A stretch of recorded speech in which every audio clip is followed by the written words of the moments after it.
Travelers on the Omnibus occasionally touches on mature subject matter with mature language. As such, the audience discretion is advised.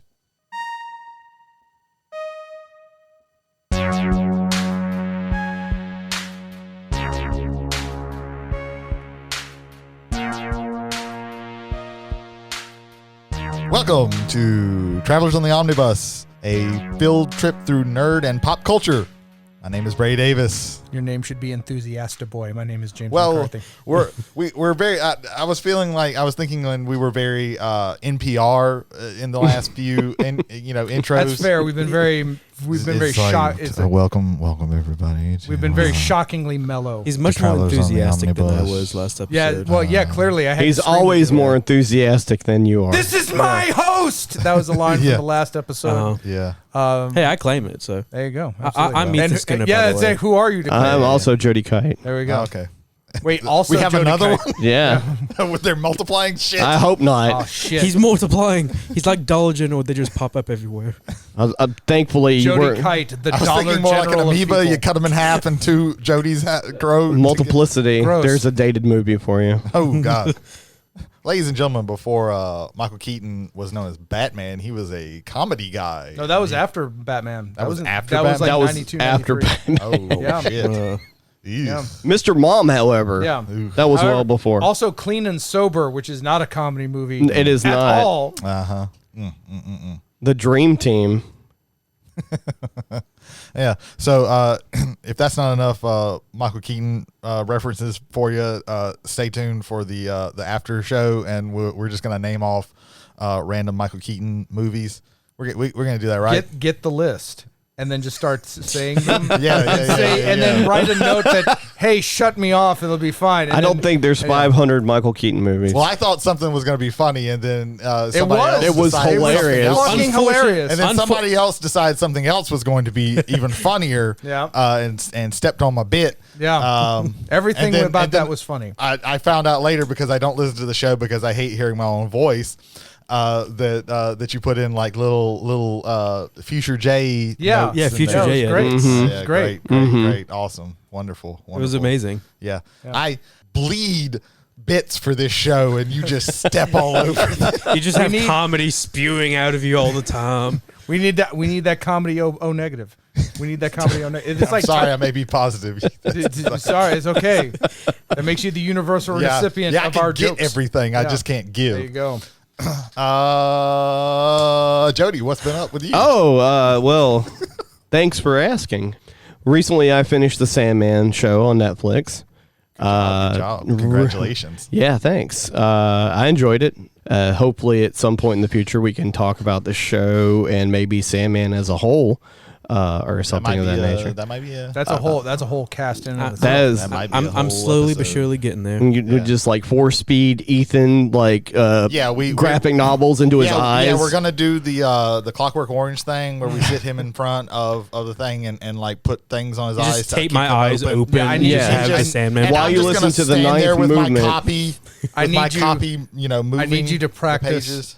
Ethan, I need you to practice a British. Stop it now! Like I need you to practice that. Listen to Beethoven's Ninth Symphony, Fourth Movement over and over and over again while you do that. Yeah. That sounds like insanity. Also, me and my buddy Phil, who was down for a couple weeks, we decided that we were going to watch nothing but really terrible horror movies.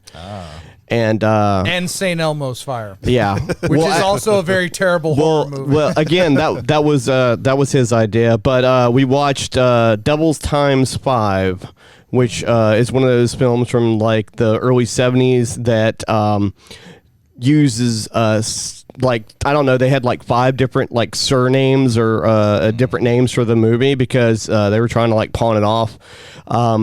So like an hour and 6 minutes go by before anybody dies. Oh, that's a great movie. No, if the build-up's okay, then yeah. The build-up was not okay. I will say though that Fuck it. there were some really interesting things that happened early on in this film. Well, one thing, this movie's about like kids that are murder, which is not something that you see very often, especially in early 70s kind of thing. So you got these like 5 kids from a mental institution. You don't know that at the beginning, Okay. who are traveling with a nun and two priests in a van. Okay. The van a good start for a joke. That it is a good start for a joke. The punchline is the van goes off a ridge in the snow and flips not less than 20 times. Ooh. The doors fling open. Nobody falls out of it. They get to the base of the base of the mountain, and only the priest died. Like the kids walk out of the van, nigh a scratch. That is. Kids are made out of silly putty and rubber. Of course they're fine. And it cuts between these kids like walking through the snow trying to find, I guess, like civilization somewhere, and these three separate couples who are all shit human beings.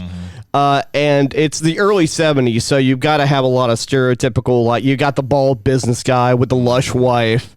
You know, you have the near balding mid-30s guy hanging out with this chick who's like, she looks like a stewardess. It's just, he's punching above his weight there, but, you know, he's manly and balding, so she's into him.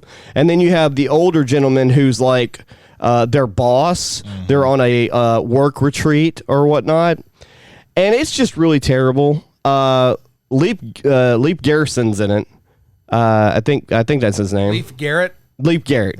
Leap Garrett is in the 70s heartthrob. He was feel like dancing. He was mostly he mostly sang cover songs. So, but yeah, he was like 10 or 12 in this. This is before he broke out or whatnot. But the movie has some really funny unintentional stuff that happens, but it is not worth it. It gets like one St. Elmo's Fire out of 5 as far as like being on the scale of being an enjoyable bad movie. And then we watched Spine of Night, which is an animated movie on... Oh, I've heard of this one. It's on Shudder. It's a Shudder exclusive, and it's genred as a horror movie, and it's got some really like intense graphic gore and violence in it, but it's a fantasy setting. Okay. It was really cool. It's one of the coolest things I've seen in a real long time because it's fantasy and it was rotoscoped. Oh, okay. So that's like two things. That's like, you know, if you like Fire and Ice or heavy metal or any of that stuff, like that's right up your alley. If you like grim dark, they've got like skeletons ripping people's intestines out and all that fun stuff. Sounds cool. And I really enjoyed that. We really had a good time watching that. And we actually, me and him both recorded an episode of Fearology about Devil Times 5. So I'm going to be uploading that sometime soon. Plug. Yeah. You know, listening to you talk about watching bad horror movies kind of made me have a thought. What genre is like that Birdemic movie? Because like it's supposed to be horror, I think. Yeah. It's it's basically like a really bad The Birds by Alfred Hitchcock. Except in The Birds, gas doesn't cost $100 a gallon. That is true. I have an issue with people that make bad movies bad on purpose because normally they're not good, ironically or unironically. They're just bad. Yeah, the ironic. Well, that's what happened with the sequel to Birdemic. Right. There was a sequel to Birdemic. All the Sharknado movies did that. Like the winking at the ironic filmmaking, I'm not a big fan. Now, if you, so to speak, know what you're making, and you're just trying to be as over the top as possible, but also, you know, I just listened to a podcast talk about Day Shift. It's a vampire movie with Jamie Foxx, and they were like, "This is great because it's not James Franco, but his brother." Right? Yeah, the good Franco. But they were explaining it. This is just a dumb 90s action movie, and it knows that it's trying to be that, and that's why it's fun to watch. It's not a great movie, but it's fun. If it's a movie made either earnestly or obliviously, like I think of Samurai Cop in that regard, where the director is like, "Oh, what I'm writing, this is amazing," and it was garbage, but it was entertaining as fuck. Our earnestness, the cynical irony is something that I just do not like. There's a really good one that's also modern. I say modern, but it's like 10 or 15 years ago, whatever. It's called Feast. I don't know if you ever heard of that one. It's got Henry Rollins in it, and it's spectacularly I watched awesome. Something recently called The Feast, but it wasn't. It's not the same. Yeah. But that's what I've been up to. Yeah, I think I might. Since I canceled Netflix, I might pick up Shudder again because there's a couple of things out that I want to watch. I really want to watch Glorious, which is about a dude being trapped in a gas station glory hole with an eldritch god next to him, trying to get him to do things. I need to watch Psycho Gorman. I've heard good things about that. But it's not. Rich Evans does the voice of a robot in that. Nice. That's filled with blood. Nice. And the eldritch god is voiced by J.K. Simmons. Oh, okay. So yeah. Shudder's only $6 a month, but I will warn you, their library is shrinking. Like the last time I checked a month ago, they had 750 movies. Now they have 500. I don't know what's happening. There's a couple of things that I think are their like Shudder exclusive movies. There are that I want to watch because I had watched before. I had watched pretty much everything in there that I wanted to. But now there's a few other things that I've heard about. But yeah. So spinning the wheel in my brain as to who goes next to ask us what they want. Jay, what you been doing? Here we are, born to be kings. I watched Highlander. Okay. I don't know if you could tell that from the references. Yeah. Highlander is bad, but it's good. Yeah. Like it exists in both worlds. Yeah. Well, it's one of those that was earnestly made. Anytime you open a movie with the fabulous Freebirds, I mean, how can you go wrong? Well, it opens up with like one of the most metal fucking like voiceovers Sean Connery ever did. Right. Yeah. Sean And- Connery playing an Egyptian Spaniard. No, I'm not Spanish. I'm Egyptian. Saying that to a Scotsman played by a Frenchman. Yeah. Yeah. Once you get your head around that, you're fine. Like the whole movie. Yeah. That is an example of a movie that didn't need anything else, Oh, definitely. and they gave it everything. Too much. First of all, Highlander was not science fiction. Highlander was fantasy. Yeah. Right. And then in the second movie, it turns out that the immortals are souls aliens. from the planet Zeist. Yeah. And General Katana comes, and that resurrects Sean Connery. And in the interim between the first and second movie, the ozone layer nearly collapsed. Yep. So Connor McLeod built a solar shield that prevents the sun from hitting the earth. But then a corporation took over, and now he wants to take the shield down. Yeah. And The director's cut is worse than the original movie.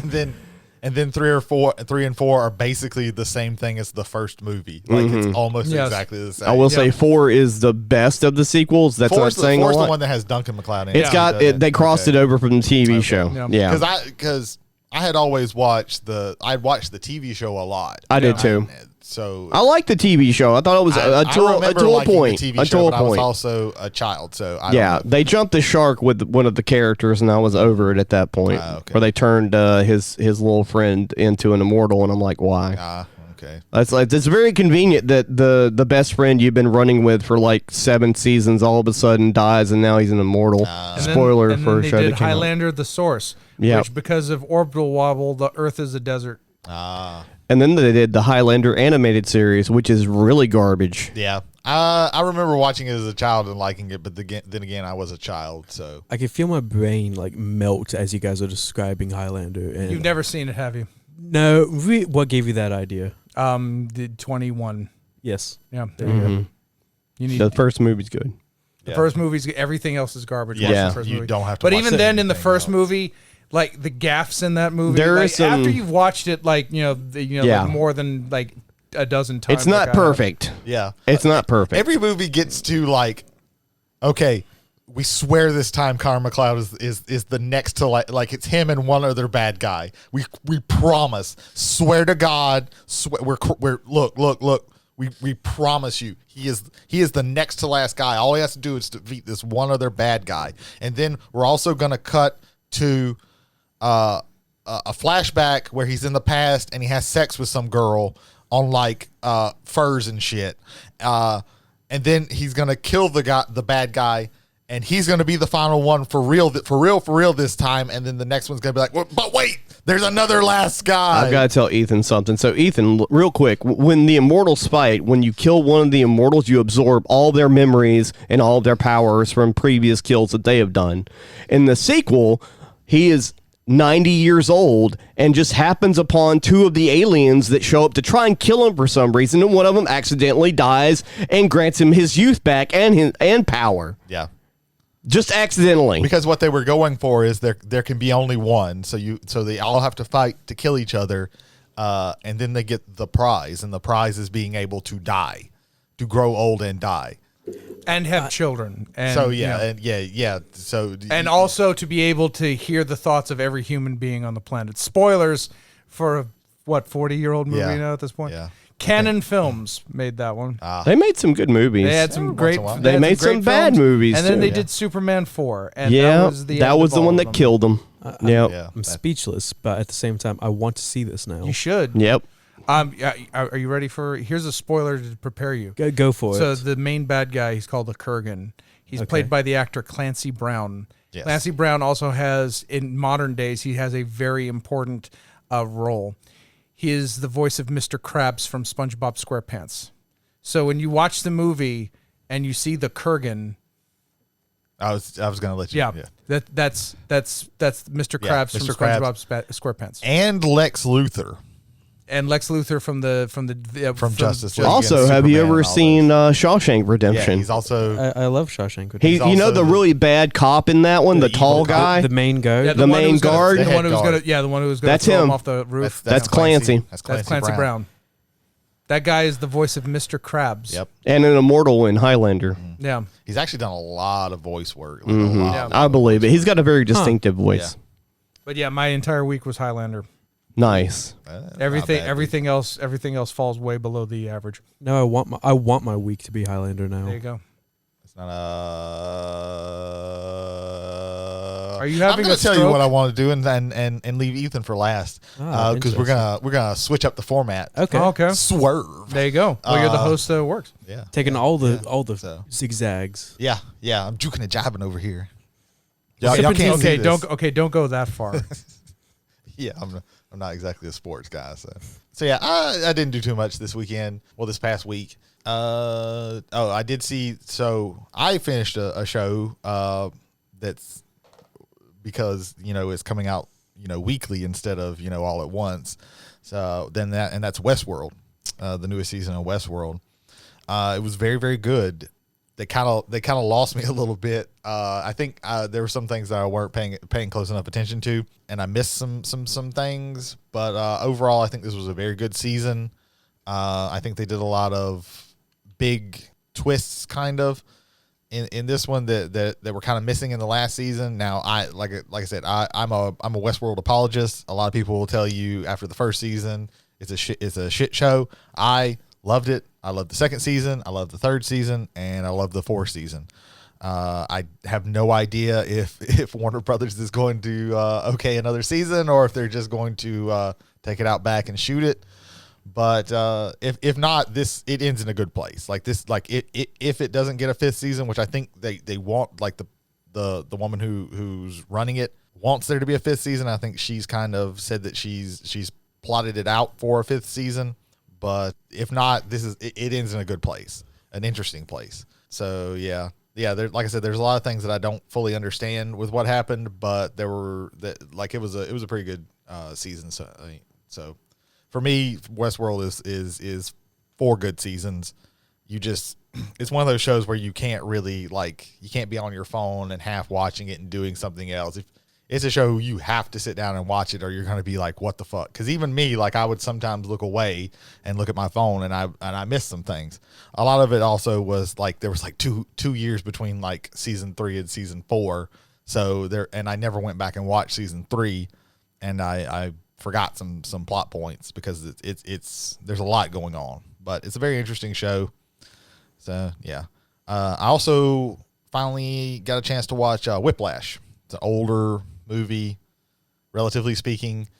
It's about Miles Teller is a jazz drummer in this prestigious music school, and he comes under the kind of tutelage of J.K. Simmons' character, who has this jazz band. It's supposed to be the best jazz band, and J.K. Simmons is an asshole.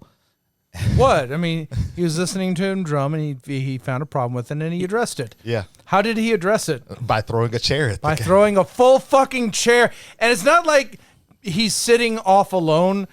There are other people behind Miles Teller's character, literally right behind him. And so it's the collateral damage was at a high probability. And that's one of the. Were you rushing or dragging? Yeah, and then he slaps the kid until he can get in time, and that's that's at the beginning of the movie, and he gets worse. Like, yeah, it's a really good movie. I'd absorbed a whole lot of it from osmosis. You know, I had already seen that scene a couple of times and knew, you know, J.K. Simmons is awesome. The ending drum solo scene is one of my favorites. Yeah. It's just so iconic. Oh, to me. yeah. It's a great scene, and it's also, like, secretly a very sad scene because, you know, like, he's, like, a lot of people like criticize the movie because it's like, oh, you're saying like they need to go through all these things to be, and I think what the movie was saying was like, this isn't good. Like they keep bringing up examples of these people who were pushed and they ended and they had terrible endings. You know, they bring up the other famous, who's the guy that they keep, I don't know jazz. There's a player, I think he's a drummer too, that they keep bringing up and they mention in there like, hey, this guy died penniless and alone. And then they talk about another one of the J.K. Simmons' Fletcher is the character's name, his students, and how he like killed himself because he couldn't handle the pressure. And I think it's actually a very tragic ending. And this is like I hadn't watched Miles Teller in something where he wasn't like a cocky asshole in a very long time. So this was very weird seeing like a very pathetic Miles Teller. Like my brain couldn't like fit that. Like make those two things go together because I've just seen Miles Teller be such an asshole in real life and on the screen that like I had trouble. I wouldn't say I had trouble buying it. He actually did a good job of being very pathetic. But yeah, if you haven't ever seen Whiplash, go watch it. It's on HBO Max, at least for right now. Who the fuck knows in a little while. What else has Miles Teller been in? He was in War Dogs with Jonah Hill. Jonah Hill. I haven't seen He was that. Fantastic Four, the Josh Trank movie. Ooh. That's not a movie. That's not a movie. He was Top Gun Maverick. Yeah, he's in Top Gun Maverick. Yeah. Top Gun Maverick sticks out because it's the more recent thing, Right. even though I haven't seen the movie. Right. I'm mad at myself because He's a good actor. He's just an asshole in real life. Oh. My problem with him is that he's a good actor, but he's constantly overshadowed. Even in roles where he's the lead, he's constantly overshadowed by the people who are around him. And I don't mean to say that, like, there's no other way it can come off it like as like, you know, petty, but it's. I think of the actors around him, like when you mentioned War Dogs, like that's Jonah Hill's movie. Like the movie is centered around Miles Teller because Ana de Armas is in that movie. That's about the arms dealers, right? Yeah, Yes. The lead in The Hangover. Who was it? Bradley Cooper. Bradley Cooper's in War Dogs, and I think he actually produced the movie. Or Bradley was Cooper is produced. phenomenal. Yeah, and just the bits that he has in there, it's like okay, yeah, like it feels like Miles Teller is like a forever like supporter actor. Like people will always think of him. That way, it's not even that. Again, he's the lead in Whiplash, and J.K. Simmons just absolutely owns that movie. Well, Jonah Hill forever was a supporting actor and eventually broke out. I think it was like Well, Wolf of Wall But I will Street. say like that movie. Wolf and Moneyball are his two Yeah. Oscar nominations. Right. I will say like with Whiplash, like his character is such that he has to be overshadowed by J.K. Simmons' character. Like if he was a bigger character than J.K. Simmons, like the movie, Right. That drum wouldn't have solo, also real quick, I'd just like to point that out. That drum solo, holy hell! Yeah, that was really, it was really. That cool. that is the most not intense, non-gun action scene I've ever seen in my entire life. Yeah, I'll have to check it out because I haven't seen It's it. a very good movie. It's a really good movie. It's not super long. Wait a minute. You know, it gets in, I've gets seen out. Whiplash. You've seen Whiplash. You've seen Whiplash. This is the first time I can think of where Jody is the one who hasn't seen the movie. It happens. Every once in a while, we surprise do ourselves Yeah. around here. because some things you just like. Again, Whiplash is not something I ran to because Right. I've gotten so much by osmosis, or I watched like all these videos because there's constantly like video essays about how good was this scene in it and everything like How that. close was it to actual, like, Yeah, whatever the stuff subject like matter that, is? Yeah. On a whim, I was just like, I want to watch this. Oh yeah, shit, Ethan. What did you do? a lot of cleaning around the house, and it's gotten to the point where I finally like manage my work and home schedule where I could just like decompress, clean the house, and all that. One thing I've realized, I really just cannot eat as much as I have been lately. I've been doing a lot of. That doesn't get any better, Ethan. I know. I hate it. It actually makes me happy that you're like on that downswing now. Jesus Christ, You man. can't just like eat a No, bag I'm of chips envious whenever of- you feel Can like we it. point out the fact that I'm he's envious of all these young motherfuckers that can eat garbage and actually still feel good. If I eat garbage, then I feel like shit for the rest of the day. No, Like I hate sympathize that. with that. I Like, hate that. but I've been doing a lot of walking and running, and Good. Oh wow. earlier in the night, Bianca brought me some lovely food for dinners, and I was like, I haven't really eaten anything all day, and about 3/4 of the way, I got extremely full, and I was like, I don't want to waste this, and so I powered through it. And now I'm absolutely At full. some And point, this you gotta this stop is- powering through this it. is low energy, Ethan. Yeah. yeah, Yeah. All right. I'm laid back sipping on water. And so this is gonna be Mr. this Health. is gonna Drink be your water. chill- This is gonna be chill Ethan tonight. There you go. And the second thing, as of the uploading of this recording, there is going to be a playlist on Spotify that comprises of all of our top 5 songs from the previous episode. Oh, nice. Very So nice. in case we or the lovely listeners would like to listen to it. Our- Little our technology wonderful- boy our over wonderful- here. I do not have a Our clever. wonderful passengers can listen to our wonderful question mark choices from I, that I episode. do not. I'm not clever enough to come up with a unique name, so it's just Travelers on the Omnibus. Just so far. call it the Toto top 5 songs of all time times 6. Yeah. Don't come at me about my choices.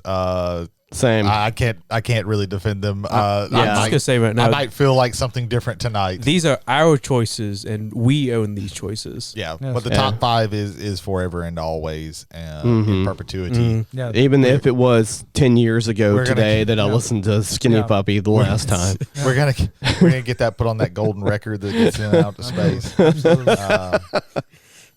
I do want to say something that came up. Like I remember, was it Michael who mentioned or somebody mentioned these are songs that when they come on, I'm always going to listen to them. I can't remember which one who said it. I know I made the remark like whenever one of these songs come on, I don't go to skip it and listen to the Yeah. next one. I literally the way I feel about music, and even though I do feel very strongly about music and it's tied to a lot of emotions and stuff. And I'm not saying I don't care about music, but I can't think of one single song that every single time I'm going through my phone, hitting random and just going through, if it comes up, I'm going to listen to it every single time. It all depends on my mood. There might be a song where for a month, every single time that I go through, because most of the time what I do when I listen to music is I put the shit that's on my phone or on Amazon Music on random and just go through until I find a song that I feel like listening to. And so there might be some times where, like I said, for a month I go through and I'm like, I will stop and listen at this song. And there might be time, and a month later it might be I fast forward through that song every single time. There might be times where I hear a song and get kind of obsessed with it and literally sit there and play it for almost an entire day, just back. Just I've I done go that through- before. I'm just saying there have been countless nights where I'm driving to work and the weekend's Heartless will come on. I will roll all my windows down and put my There is radio something on to say blast. about listening to something off of After Hours with the windows down. It Not will riding never through at be night. skipped on my In phone. fact, slight spoiler alert. We have some feedback regarding that. So Oh, Yeah. So yeah. It all depends on my mood. Literally, where I'm driving, what I'm doing. Oh, yeah. Because me listening to music is always completely based on my mood, as to what I feel like listening to. So that there's not one single song that I can ever think of that I will never ever skip or anything like that. So, yeah. but yeah, that's all I've been up to. Yeah. Good job getting that Spotify list up. send me that somebody link, will. and I'm gonna add it to the show notes for that You episode. got it. Yeah, that'll be cool. We're all being Look at us being all Being- technological. Absolutely. yeah, that's the word. Yeah. Cool. So hey everybody, if you do we do feedback or do we do the We do It's the, interchangeable. we do how we get in touch with us. okay, And cool. then, or you could have done it. It's you, man. Go for it. yeah. Believe in your dreams. Take this I'm trying to make this as awkward as possible. My Cool. time. Okay, let me take my pants off. Yeah, you're wearing All right. pants. Please I said we're trying to make it awkward. All right, the pants are off. Awkward has achieved. For you, maybe. So Why is it not awkward for you that my pants are off right This now? is just a Tuesday night for Brady. because it's whatever, you know. Which is weird because it's Wednesday night. Yeah, Yeah. that's what's really weird about it. So hey guys, speaking of that, you know, with that Spotify playlist, you can catch us on Spotify. You can catch us on Anchor. You can catch us on Google Play. You can catch us on Apple.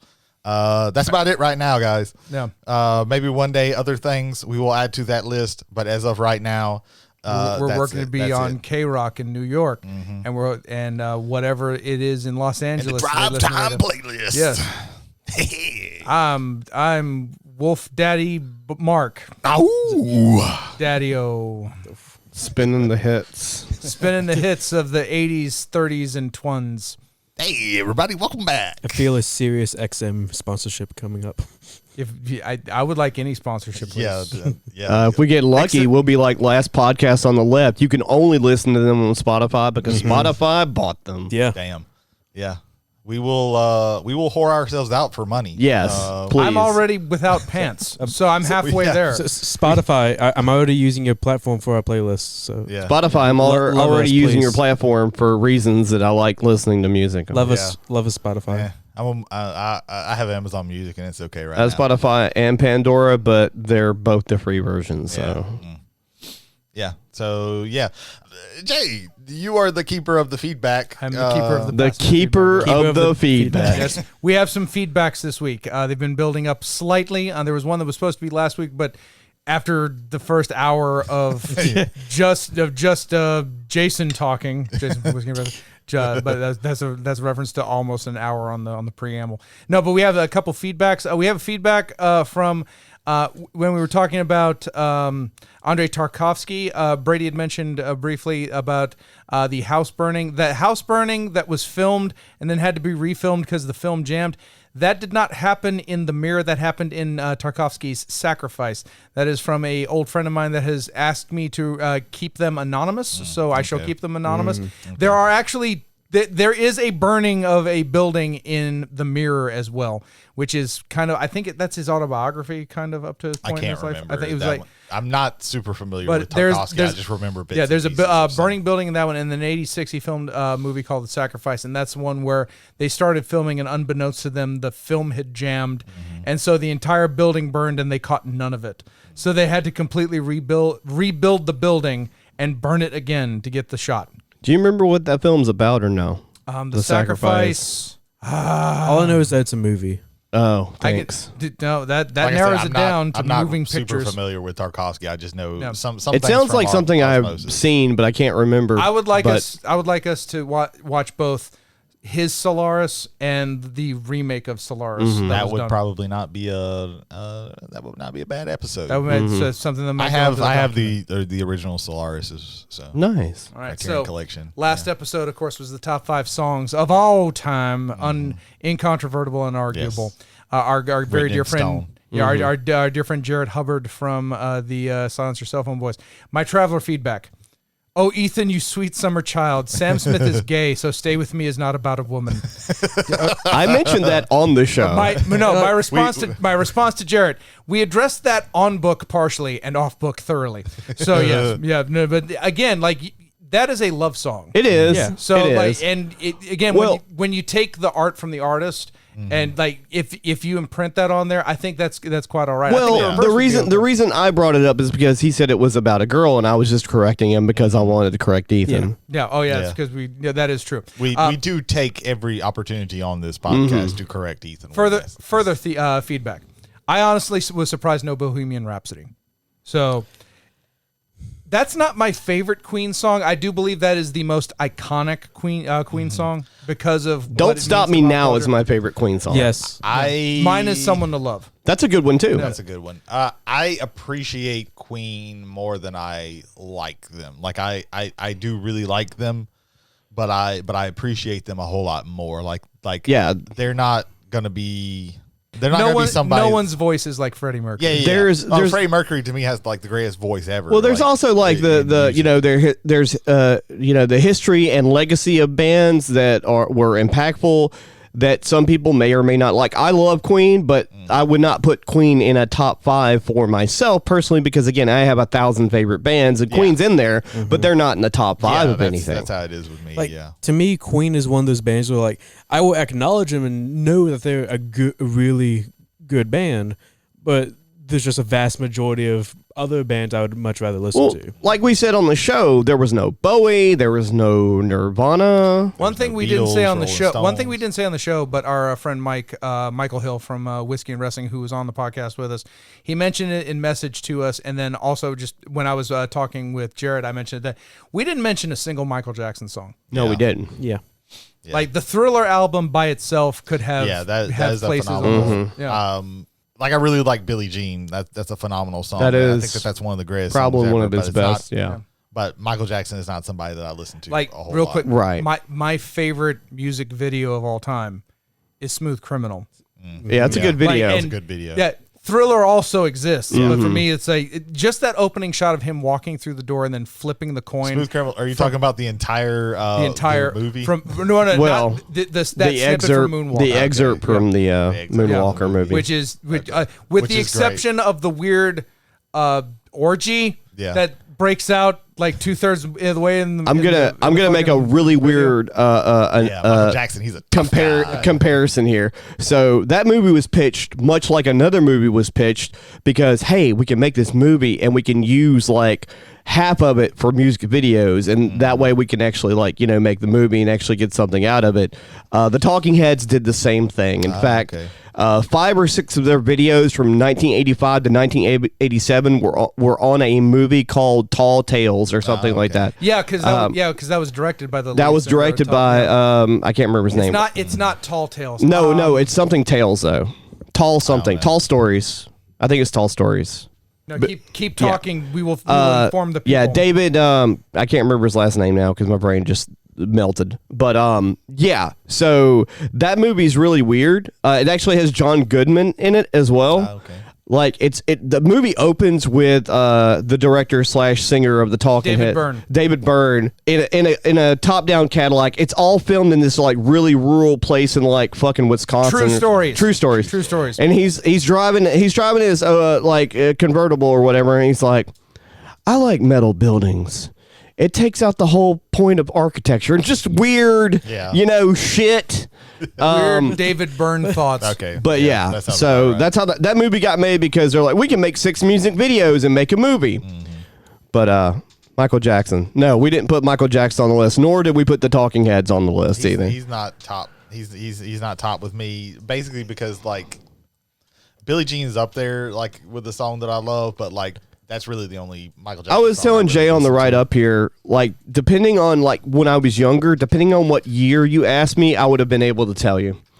If you would have asked me, and I'm dating myself here, if you would have asked me in 1990 what my favorite band, what my favorite album of all time was, I would say currently Faith No More's The Real Thing that came out in 1989 or 1990. And if you asked me 2 years later, I would have said Angel Dust by Faith No More. Yeah. No, time has... Yeah. Again, like if it were before 2020, Blinding Lights didn't exist, so they would be nowhere near the list. Right. It was a very, very, very tough thing to. In order for it to not take 17 hours, we had to be very quick about it. Yeah. Yeah, and even then, it's our longest. Yeah, episode our very quick was not that quick. There you go. Whittling down our top 5s on our chalkboards. Whenever you have that much variety, it's very hard to like narrow it.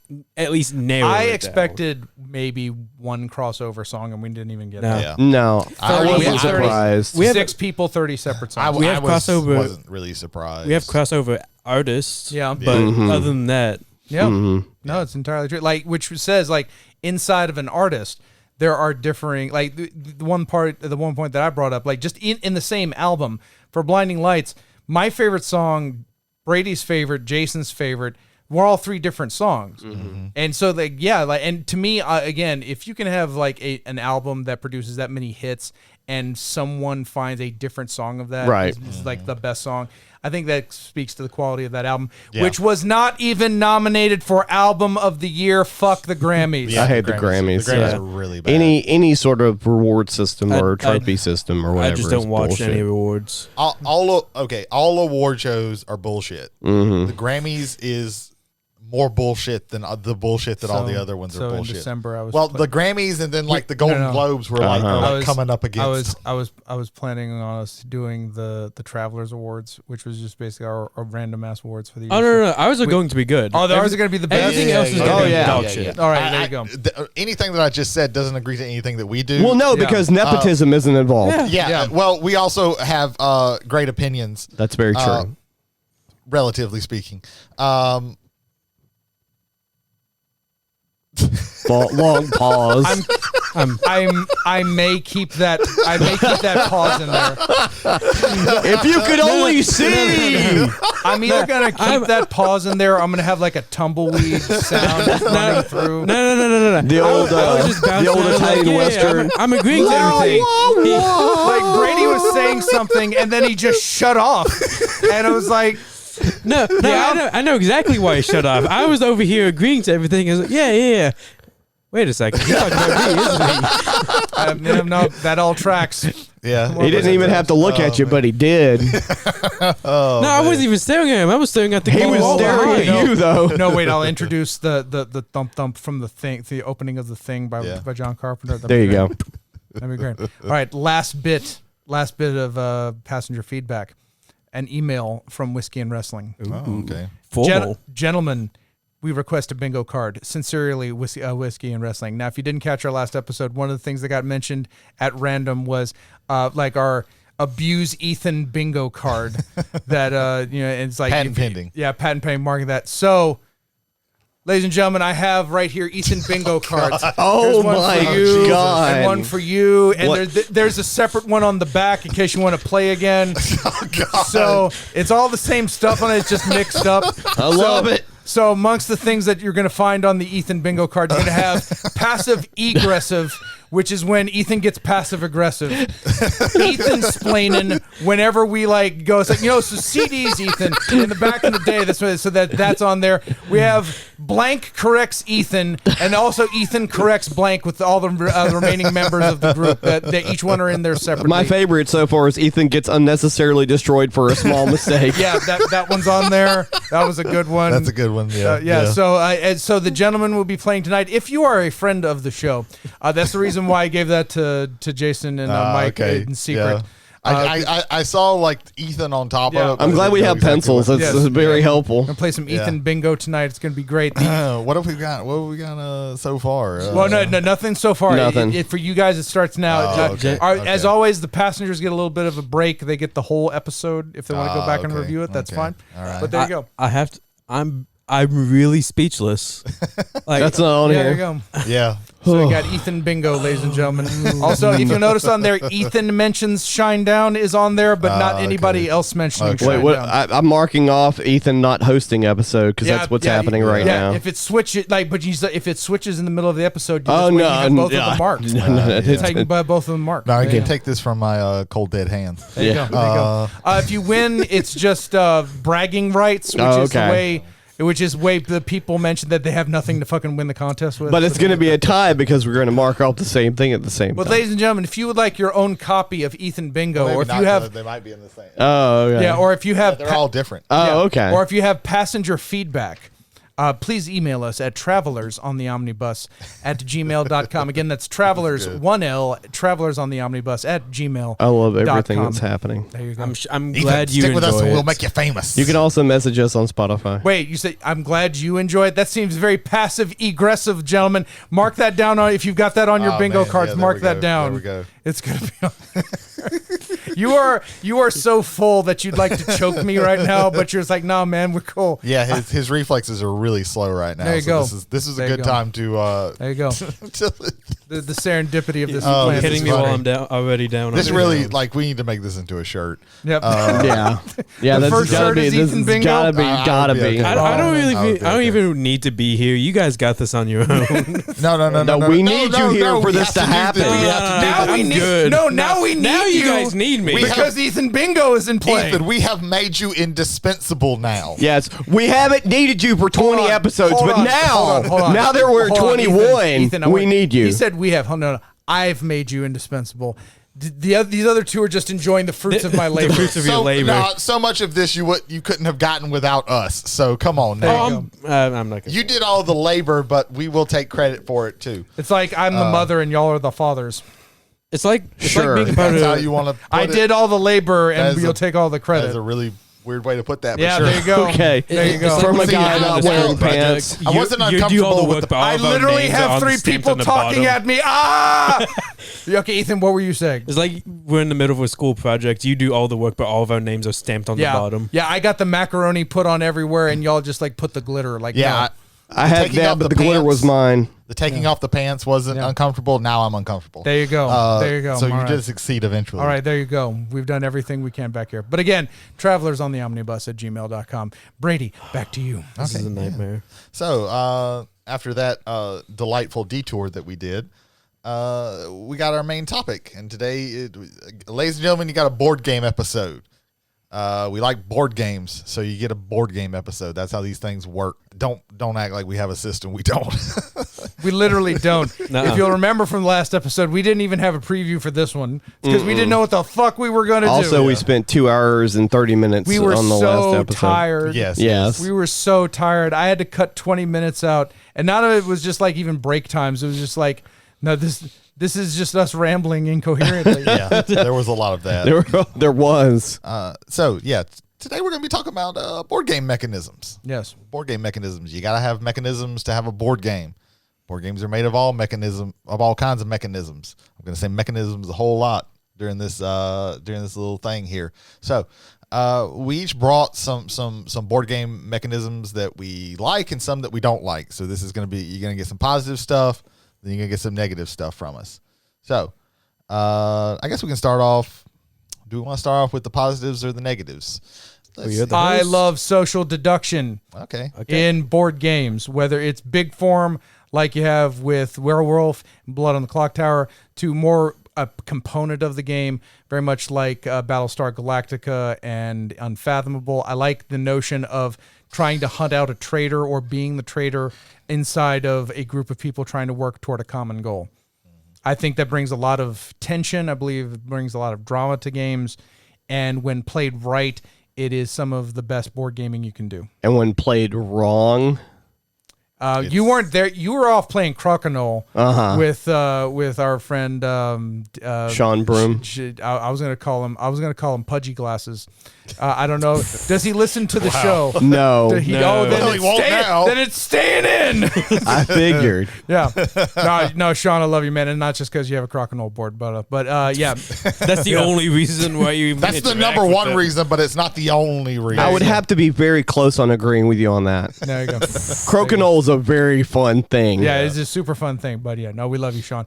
But but back to social deduction. Yeah, it adds an element that's not in the box, and it's different per play group. It's different to every time you sit down with a different person or a different group of people. Hell yeah, you take one person out of a normal play group and put in somebody else, and it changes all of the whole entire scope of the game experience.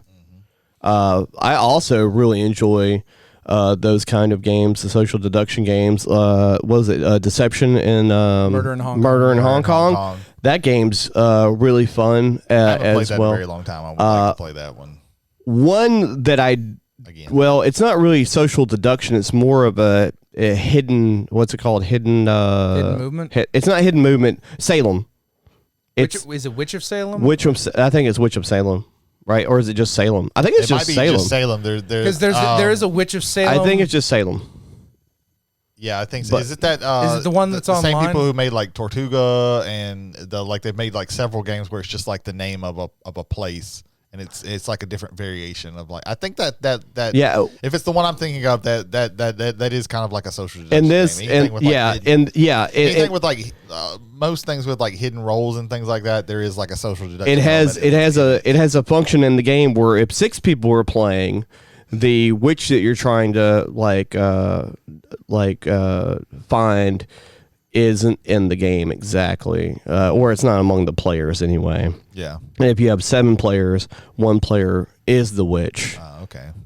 And I played it twice with 6 players, and I played it once with 7, and somebody fucked up and marked the wrong thing on their hidden notebook and fucked up the entire game because they're like, no, I know this person did this over here because I wasn't paying attention or wrote the wrong thing down. Yeah, that'll happen sometimes with those social deduction games. Mm-hmm. Yeah. When it comes to social deduction, like how different is that from like hidden movement? Because one of our favorite games, Letters from Whitechapel, it involves Jack the Ripper trying to get to his home in London while avoiding the other players, which are the police. After the murders. After the murders are committed.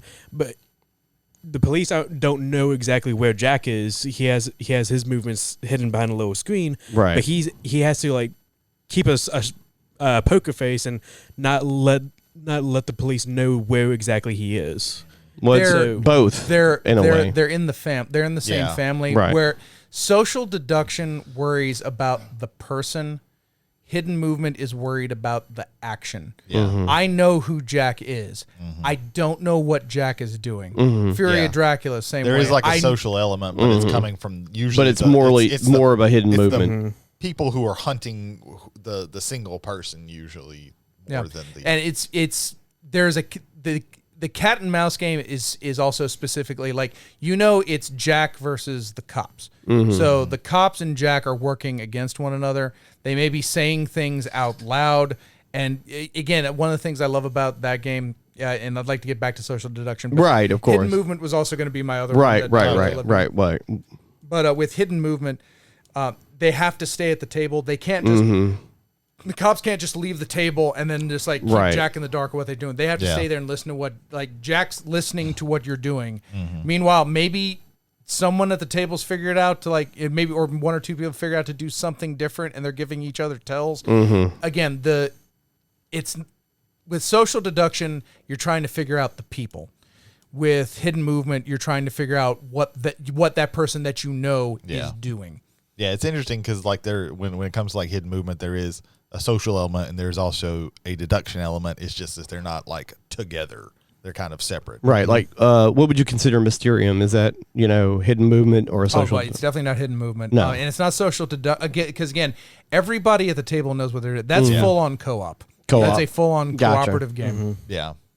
That's that one's in a weird spot. That's cooperative with limited information. Gotcha.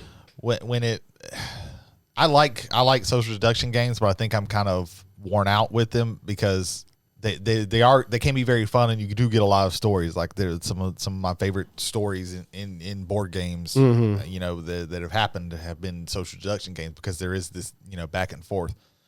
But I think one of the things that's kind of running my batteries out on them is that they are like very mentally taxing. Like they kind of wear you out because if you're the hidden bad guy, you're trying to lie your way out of things or into things depending on what the game is. Right. And if you're the good guys, you're trying to constantly use all your brain power and your charisma and everything to one, suss out who's the traitor and then also convince everybody that you're not, that you're right and that you're not, like you're constantly having to defend yourself. Right. And that may just be that I am not as much of a social person, but I think that's one of the reasons why, even though I do like that as a mechanic, it's not, it's like I would rather play something else now, in the recent times, even though, like I said, I've had very fun experiences. I would also say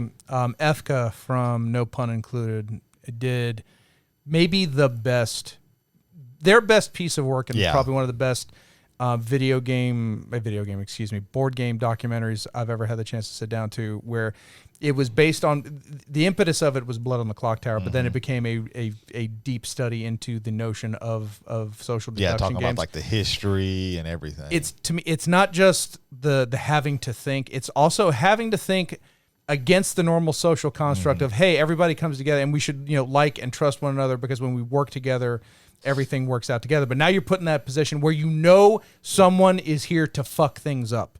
Yeah, somebody has to look you in the eye and outright absolutely lie to you. And so there is also that notion of, you never know when someone's lying to you, but now you know that someone is lying to you. Yeah. So it's already going counterintuitive to what we should be trying to do with one another. And because most people aren't sociopaths, Yes. the idea of lying to someone does do some amount of mental strain to you. And in both Blood on the Clock Tower and in Werewolf, you're guilty until proven innocent. And the problem with some of those games, not Blood on the Clock Tower, I do enjoy that game, but Werewolf, at least the base Werewolf game before they added 14,000 different roles, which that's something I'm going to get into. But there's a random factor in Werewolf where you have really no idea at the beginning of that game what anybody is. Yeah. And and a further random factor of, you may not know who anybody is, and also you have no ability. You have no ability to know. That's one of the reasons, Werewolf, I'm not. And the issue with that, in some, it depends. Again, this is all depending on the group of people that you play with, or if you know them, or if you don't know them. But there's been several. It's been 50-50 for me with Werewolf. In good groups, they try and talk, delegate things out, and try and figure things out. Other groups, however, will just start pointing fingers. Yeah. Like night 1, night 2, night 3, just all right, that's a werewolf, that's a werewolf, that's a werewolf, that's what? Yeah. We're not playing the game, guys. That's not the game. There's no deduction there. What's your reasoning for him? I don't like him.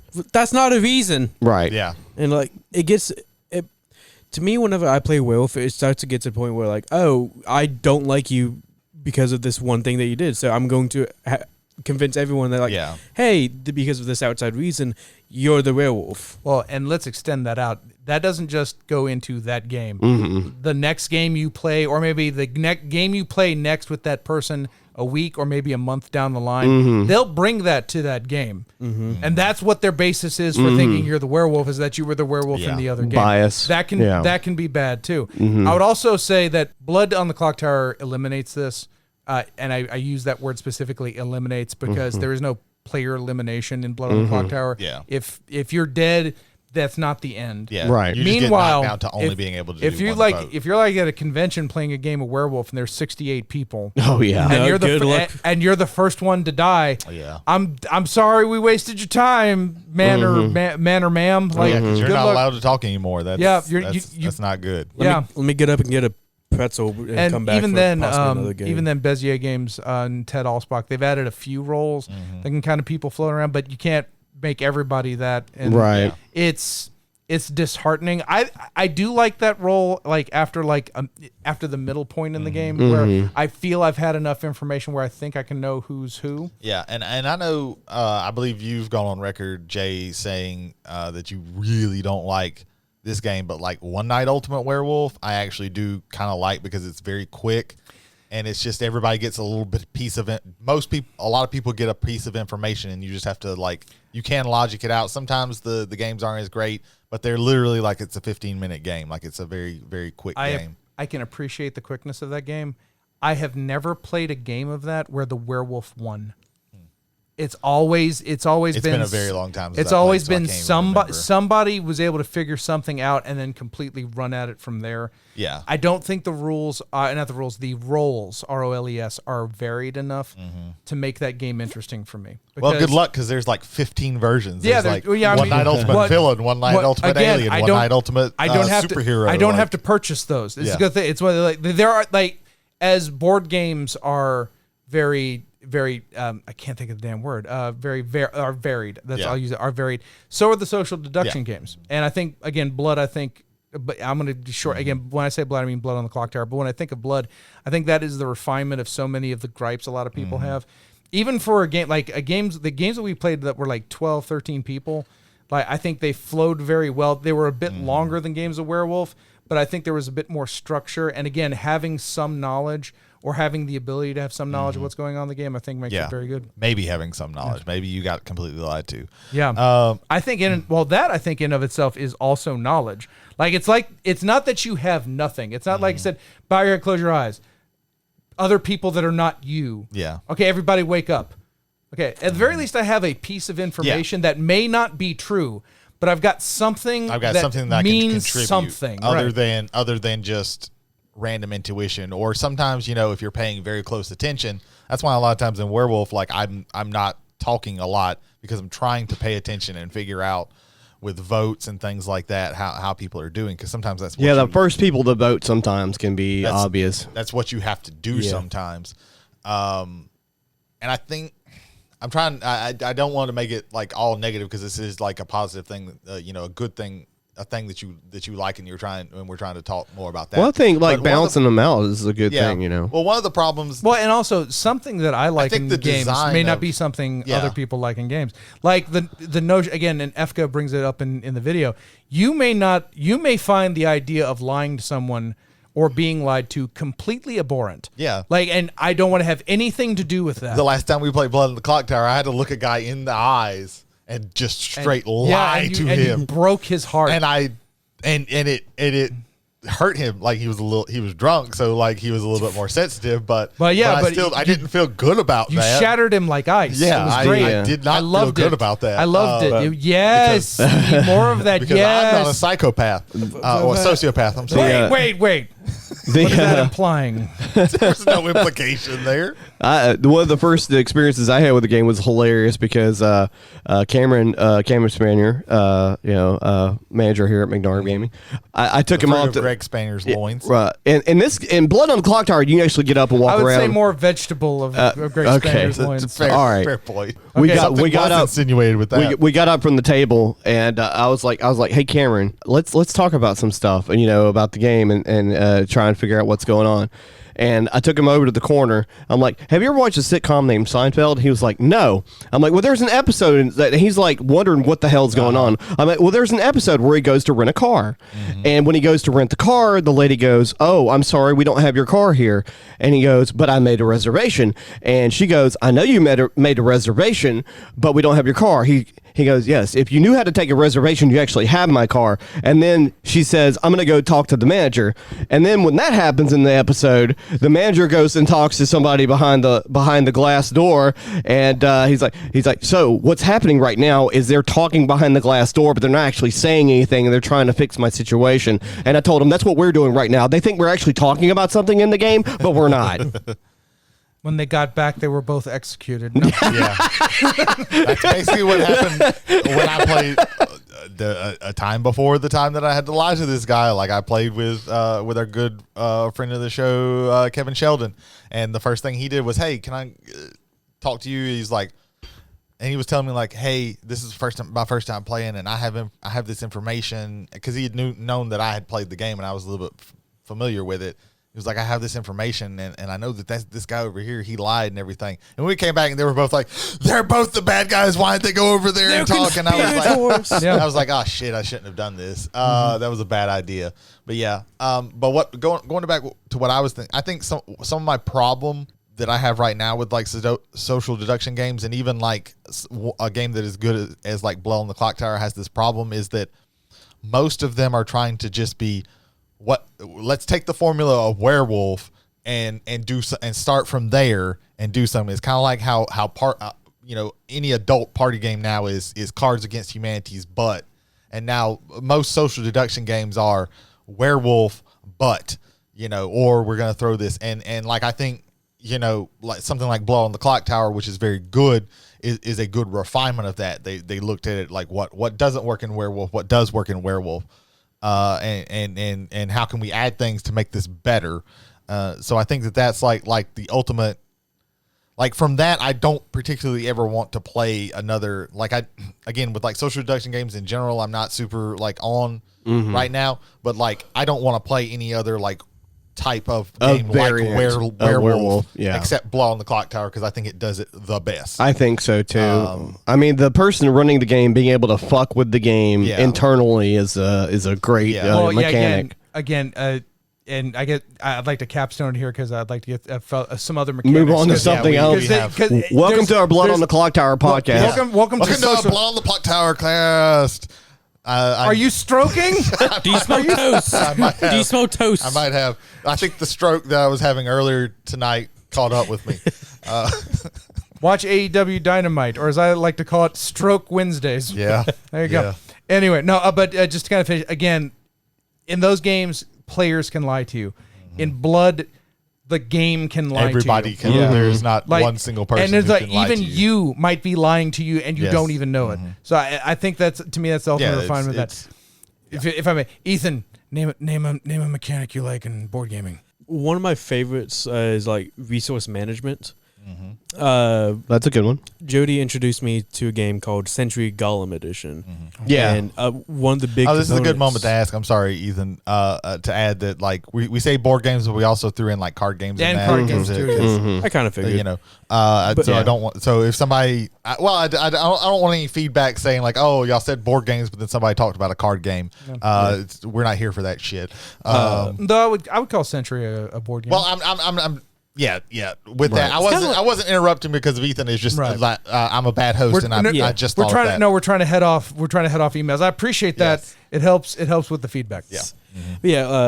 Century Golem Edition is all about gaining different gems in order to make bigger and more expensive gems and converting those into different multitudes of gems. Yeah, in order to buy cards. Yeah. This is the one that's like Century Spice Road. Yes, it is. It's the Golem version. It's an exact copy. It's like 1-to-1. It's a different skinning. Aesthetics look way better and make more sense. Yeah.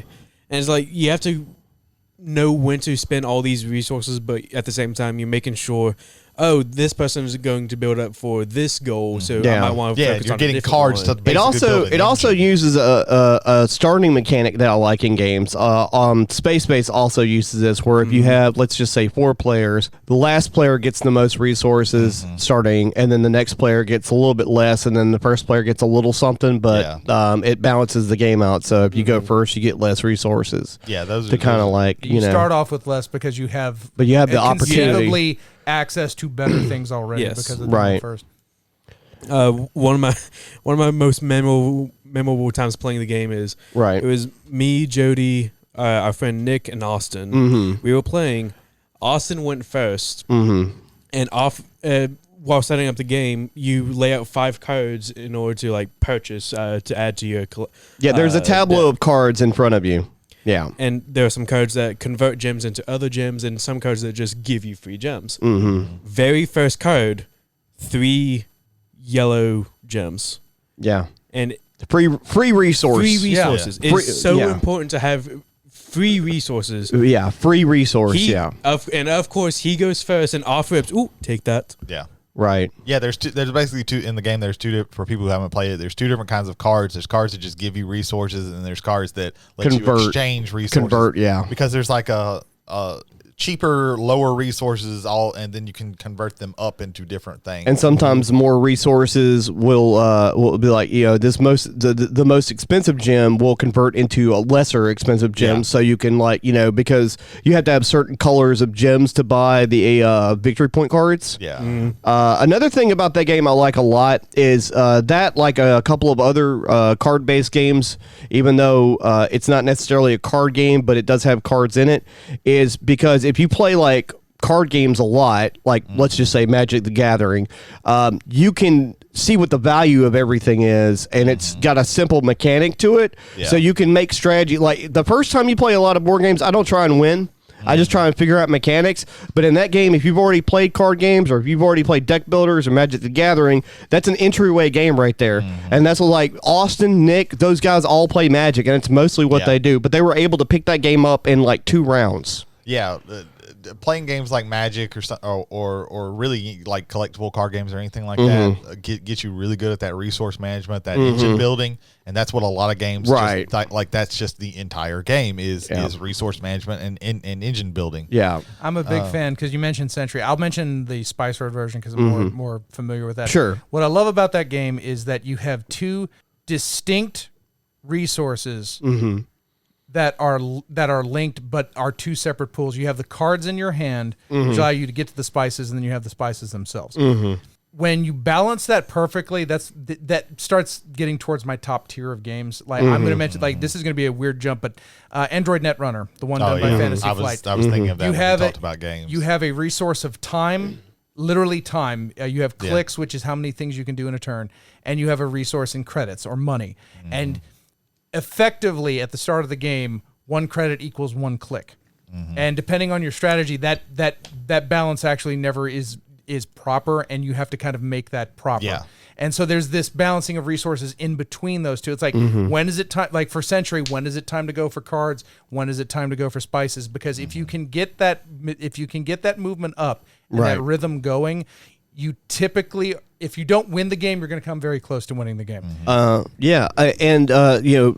Breaking off of Century Spice Road or Golem Edition, I do really enjoy. For me, one of my favorite game mechanics is engine building, and there's another game that does engine building and resource management. Right. They go really hand in hand. And I really enjoy Space Base a lot, and that game has engine building in it as well, and some resource management. And another thing that Space Base has, I'll explain real quick that you start the game with 12 cards on a board in front of you, and the whole point of the game is for you to upgrade all those cards. And when you upgrade the cards that are in front of you, they flip over and go under the board, so that if someone rolls a number on not your turn, you get something for it. So that's another mechanic I like. I don't know what the name of that is, but if you get something, you get resources on other people's turns. That's always good because it makes the game feel like it's flowing the whole time you're playing it. I consider that an offshoot of tableau building. Yeah, sort of, kind of, Right. Because Machikoro and Space Base are the. If you own Machikoro, you don't need to own Space Base. If you own Space Base, you don't need to own Machikoro because they're very similar. Well, it is, but Space Base has almost no feel bad or take that kind of mechanics in the game. Some people may see that as a negative. Well, I'm just saying they're different. The differences in those games are that different. Yeah.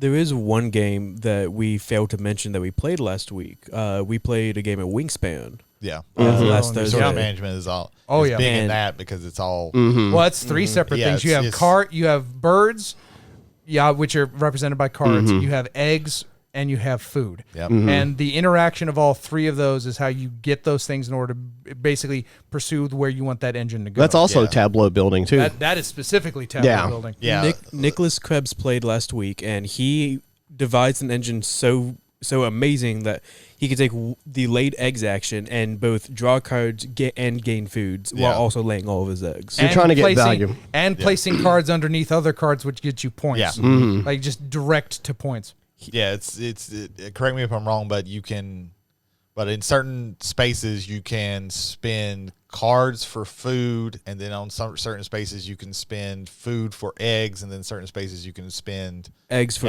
cards. I think it goes down the line and wraps it's around. it's eggs for cards, it's food for eggs, and it's cards for food. Yeah. So you can get and that's again. Engine building and resource management go hand in hand with that. And it's another one of those where, again, it's 1 to 1 to 1, but it really isn't depending on how you're playing. Yeah, depending on that. Everybody's kind of mentioned the game, so I'll mention the game that I think has really good resource management and also engine building, and that's the game of Furnace. Yeah, we played this. Did we? Yeah, it was the thing where you have the factories and the. Gotcha. Yeah, I know of it, but I didn't get. We played that once. It has it has a basically a boring theme. You're all capitalists. I like the theme actually, but it works because it's 2 parts of a game. There's an auction where you're trying to get factories. That either give you resources or convert resources, and then the second part is figuring out how to use all of those factories that you have to get to run an engine that gives you money because money wins the game. You're all capitalists buying up factories, and with the bidding, you all have what I like to call 4 capitalism discs. So you never actually pay money for anything. You just set your disc on one that you want. It. But sometimes you have 4 of these, and the highest one on there is going to automatically get it. You can't put one that's the same size. So if somebody puts a 4 on there, nobody else can put a 4 on there, and you can't put another number on there. But if, say, I put a 4 on this thing, but on this factory, but up above it, it gives you 2 coal or something like that, and you really want some coal. You need some coal for your engine. You can put, your 3 on there, and then since you didn't win it, when we tally up who won each auction, you didn't win that factory, but you're going to get however much is resources or whatever action it is at the top times whatever your disc is. If you didn't win, if you won it, you're just going to get that factory. So there's a good push and pull. Sometimes you want to lose that. Yeah. Sometimes you will put let me put a 3 down here, and maybe somebody else really wants that, and then because you really want whatever it is 3 times, but instead you end up winning it. So sometimes that happens, but the push and pull of that game is really, really cool because you're trying to, sometimes, like you said, you don't want to win an auction. And sometimes like you can look at the pools of the players and go, okay, nobody can beat my 3. Yeah. Yeah, you can look at I'm definitely going to get this. Right.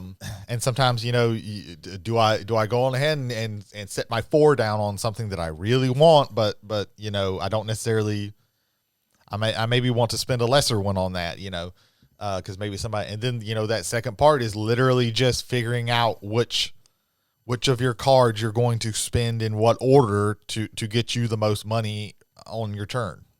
So I think that's a game that really does both of the resource management and the engine building really, really well. Jody, what's a favorite mechanic of yours? So one of my favorite mechanics is it's sort of tied to like one game, but it's used in several games as far as how actions are broken down. It's not necessarily a high functioning game mechanic, but for example, Pandemic, you have 4 actions in a turn, and your actions are you can move 4 times if you want, or you can move twice and then do this action here, or take this card here. And I like it when games break down your turns like that, to where like your options are limited, which gives you more strategy. Yeah. With your limited options, like in Pandemic. So we're talking action economy. Action economy. Another game that uses that is give me an example because my brain just shut off. Would you say that Arkham Horror would have action economy in it?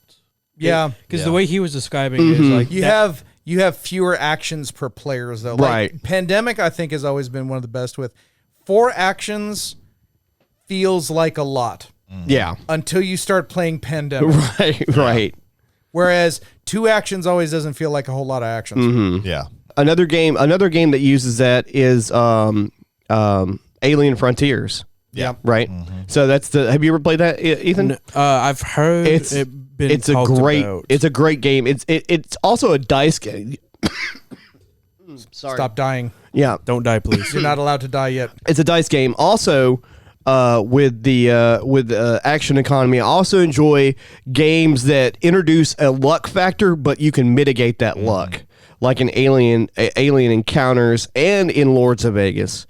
I really enjoy Lords of Vegas as well. Yeah. The random luck mechanics that you can mitigate with different functionalities within the game. Or sometimes that you have to throw yourself highly directly into if you want to get back into the game. You have to go, let's gamble, baby. Yeah. When you can actually use luck as a strategy in a game, because usually luck is the thing I hate the most in any game. Oh, we'll get to that here in a little bit. Oh yeah, we will. That's why oftentimes I've used Lords of Vegas as a substitute for somebody who wants to play Monopoly, because you do have that there's still opportunities for, because a lot of times what people like about Monopoly is the fact that they get to kind of lord over people, which that was designed to show you the negative sides of that, but right, that's neither here nor there.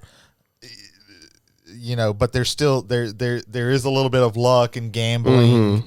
But there's also like this, like you can really like do some kind of underhanded things and really, take casinos from people and that, like you can do some kind of, dirty power moves in Monopoly as well. So right. That's why I often use that. I think my favorite push your luck game is probably one of the newest ones I played for myself, and that's that Formula One game with the race cars. Formula D. Formula D. I would like very much to table this. Okay. When we bring up my least favorite mechanic Okay. of all time in board games. There are some things I would like to mention when it comes to unpopular or unlikable mechanisms. we'll get to that. Yeah. Well, we're about to squeeze the final Okay. juice of goodness out of this. Yeah. So just maybe rapid fire. What somebody's favorite stuff? Deck building. Deck building. Okay. I do. Oh, Enjoy I some. enjoy the hell out of deck building. One of the things that I brought up that I wrote down was variable player powers or asymmetric player. Asymmetry. Like okay. Yeah. Like if you show me a game where like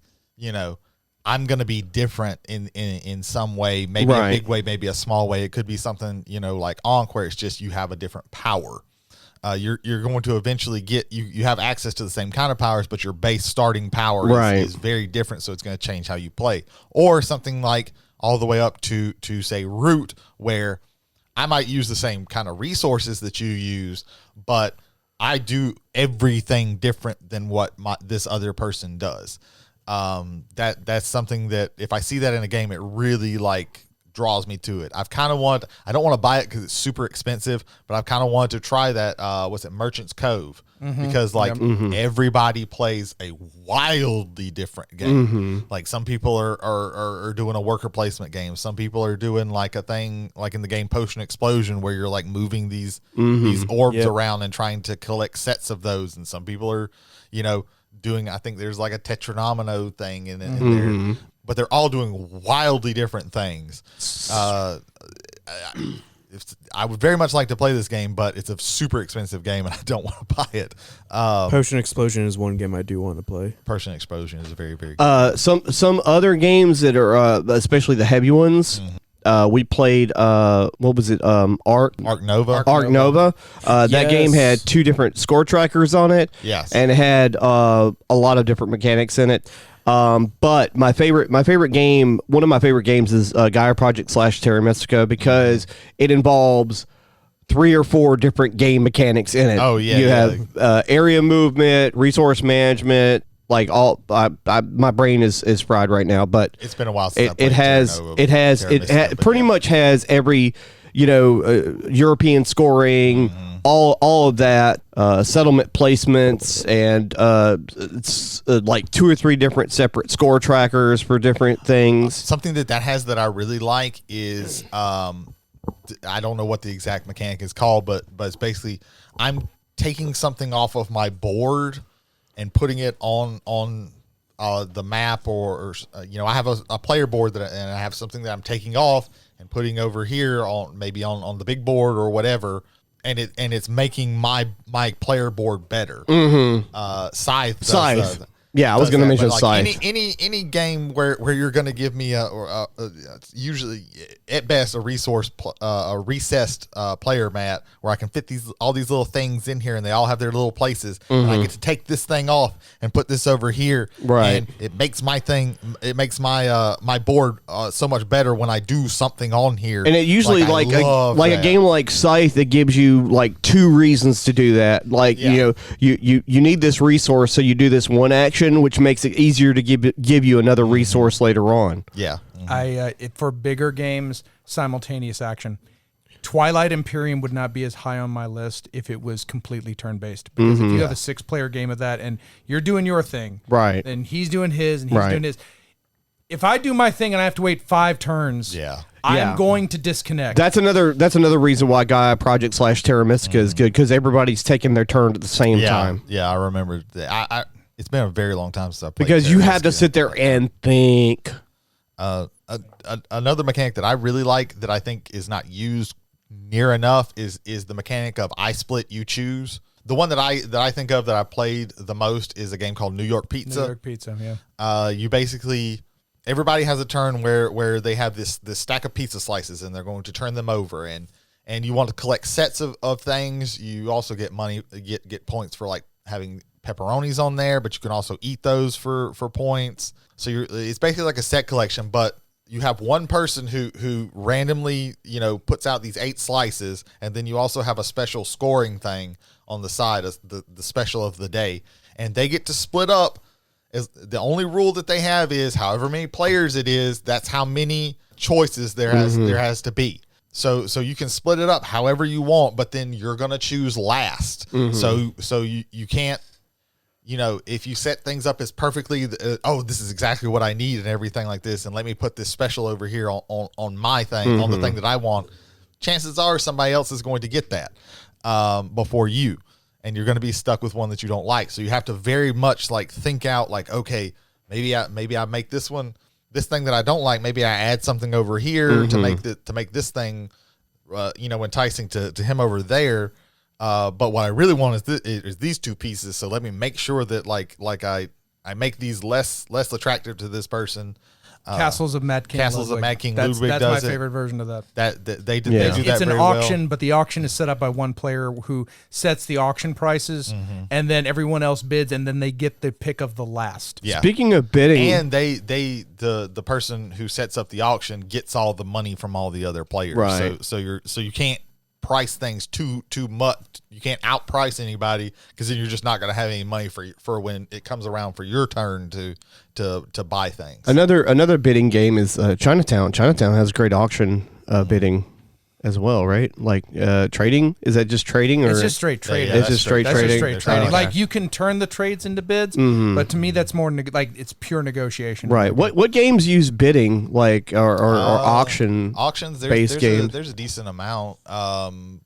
We don't play a whole bunch here. Right. That may speak to bidding as maybe something. It's something that I like. I just don't have a lot of games that. There's a have game those. I don't think it's in print anymore, called Panic on Wall Street, where it's timed like you I'm gonna offer you 3 for this, and you have a minute to make all these deals, and at the end there's a roll of the dice and you see where those stocks end up. I have Acquire. That's the only stock-based game. There's like For Sale. I like auction games. Yeah.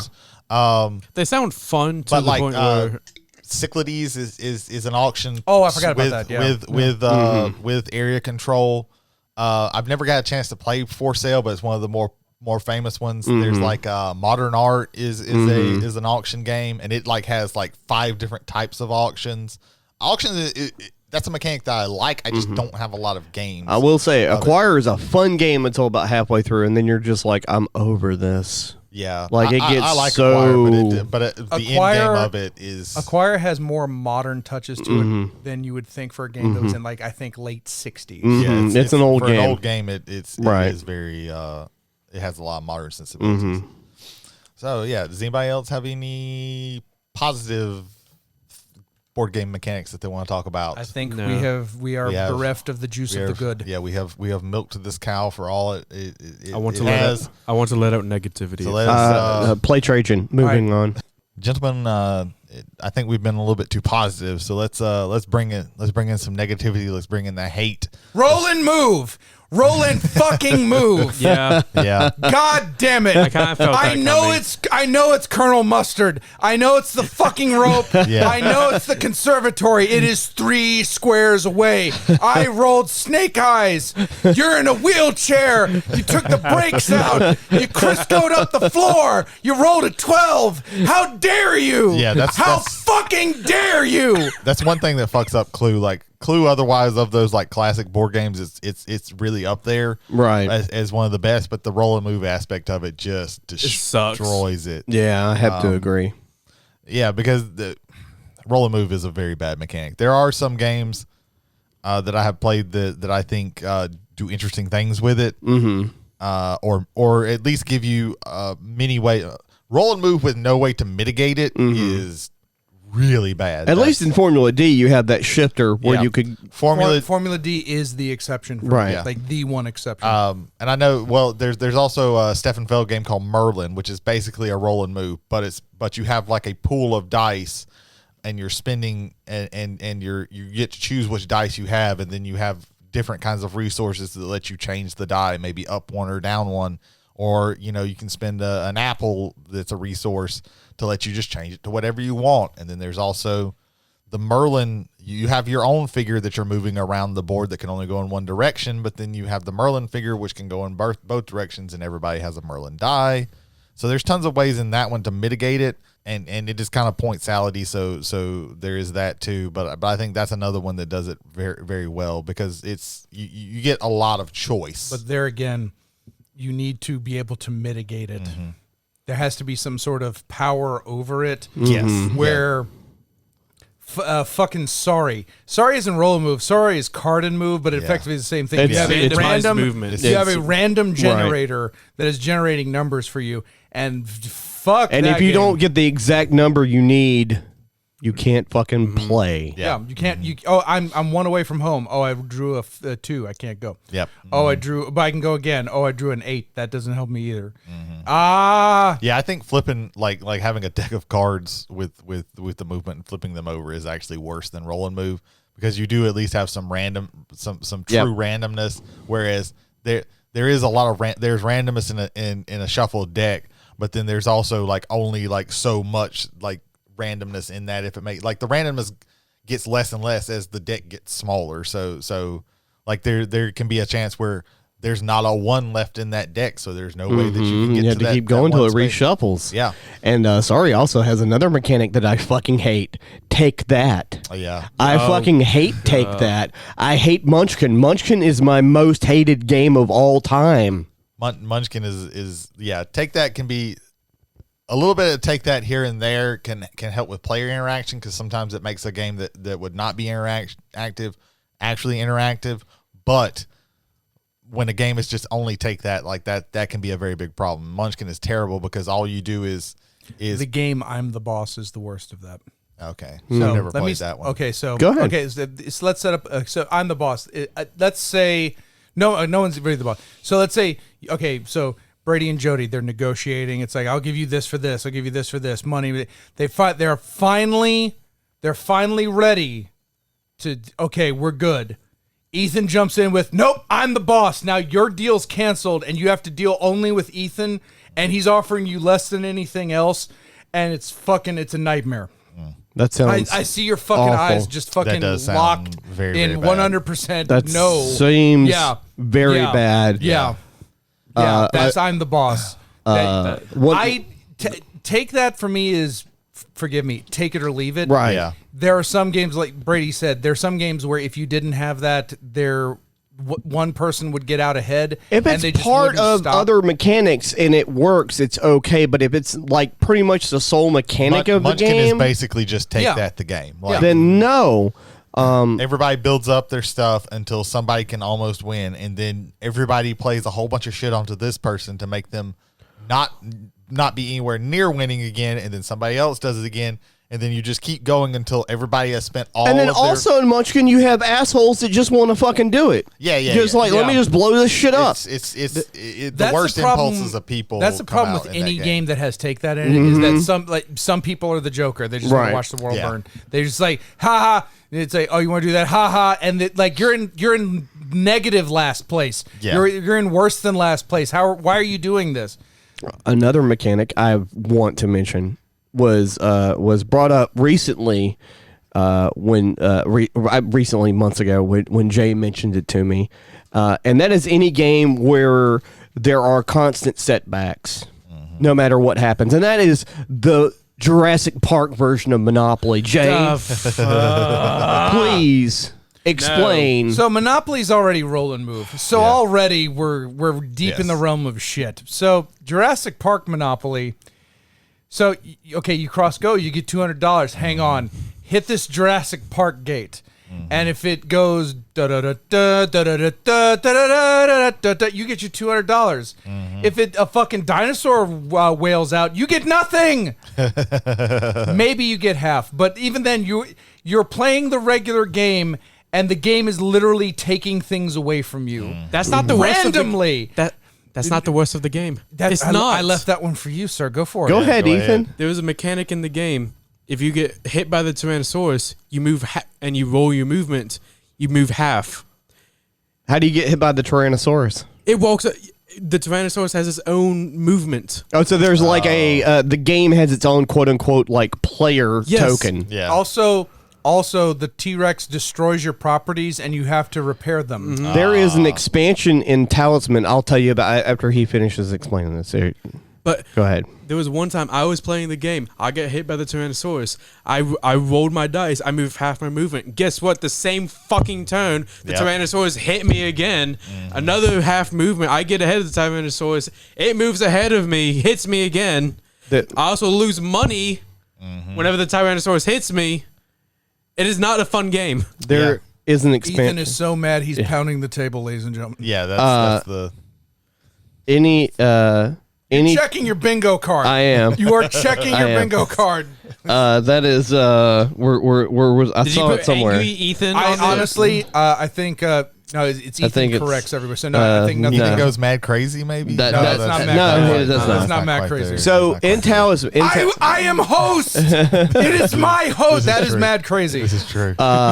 in Talisman, which I'm not going to go into that game and what the mechanics are, but it's a roll and move game. It's it's Monopoly, but you get to choose which direction you move when Right. you roll. Which- Choose Right. your own Which- adventure Monopoly. which you think might ameliorate the whole. I have to no. And no. there are cards that come out that change what squares do and things like that or whatever, and it adds a little different play. There's an expansion though, and I can't remember what it was called, but it's the one with the werewolf in it.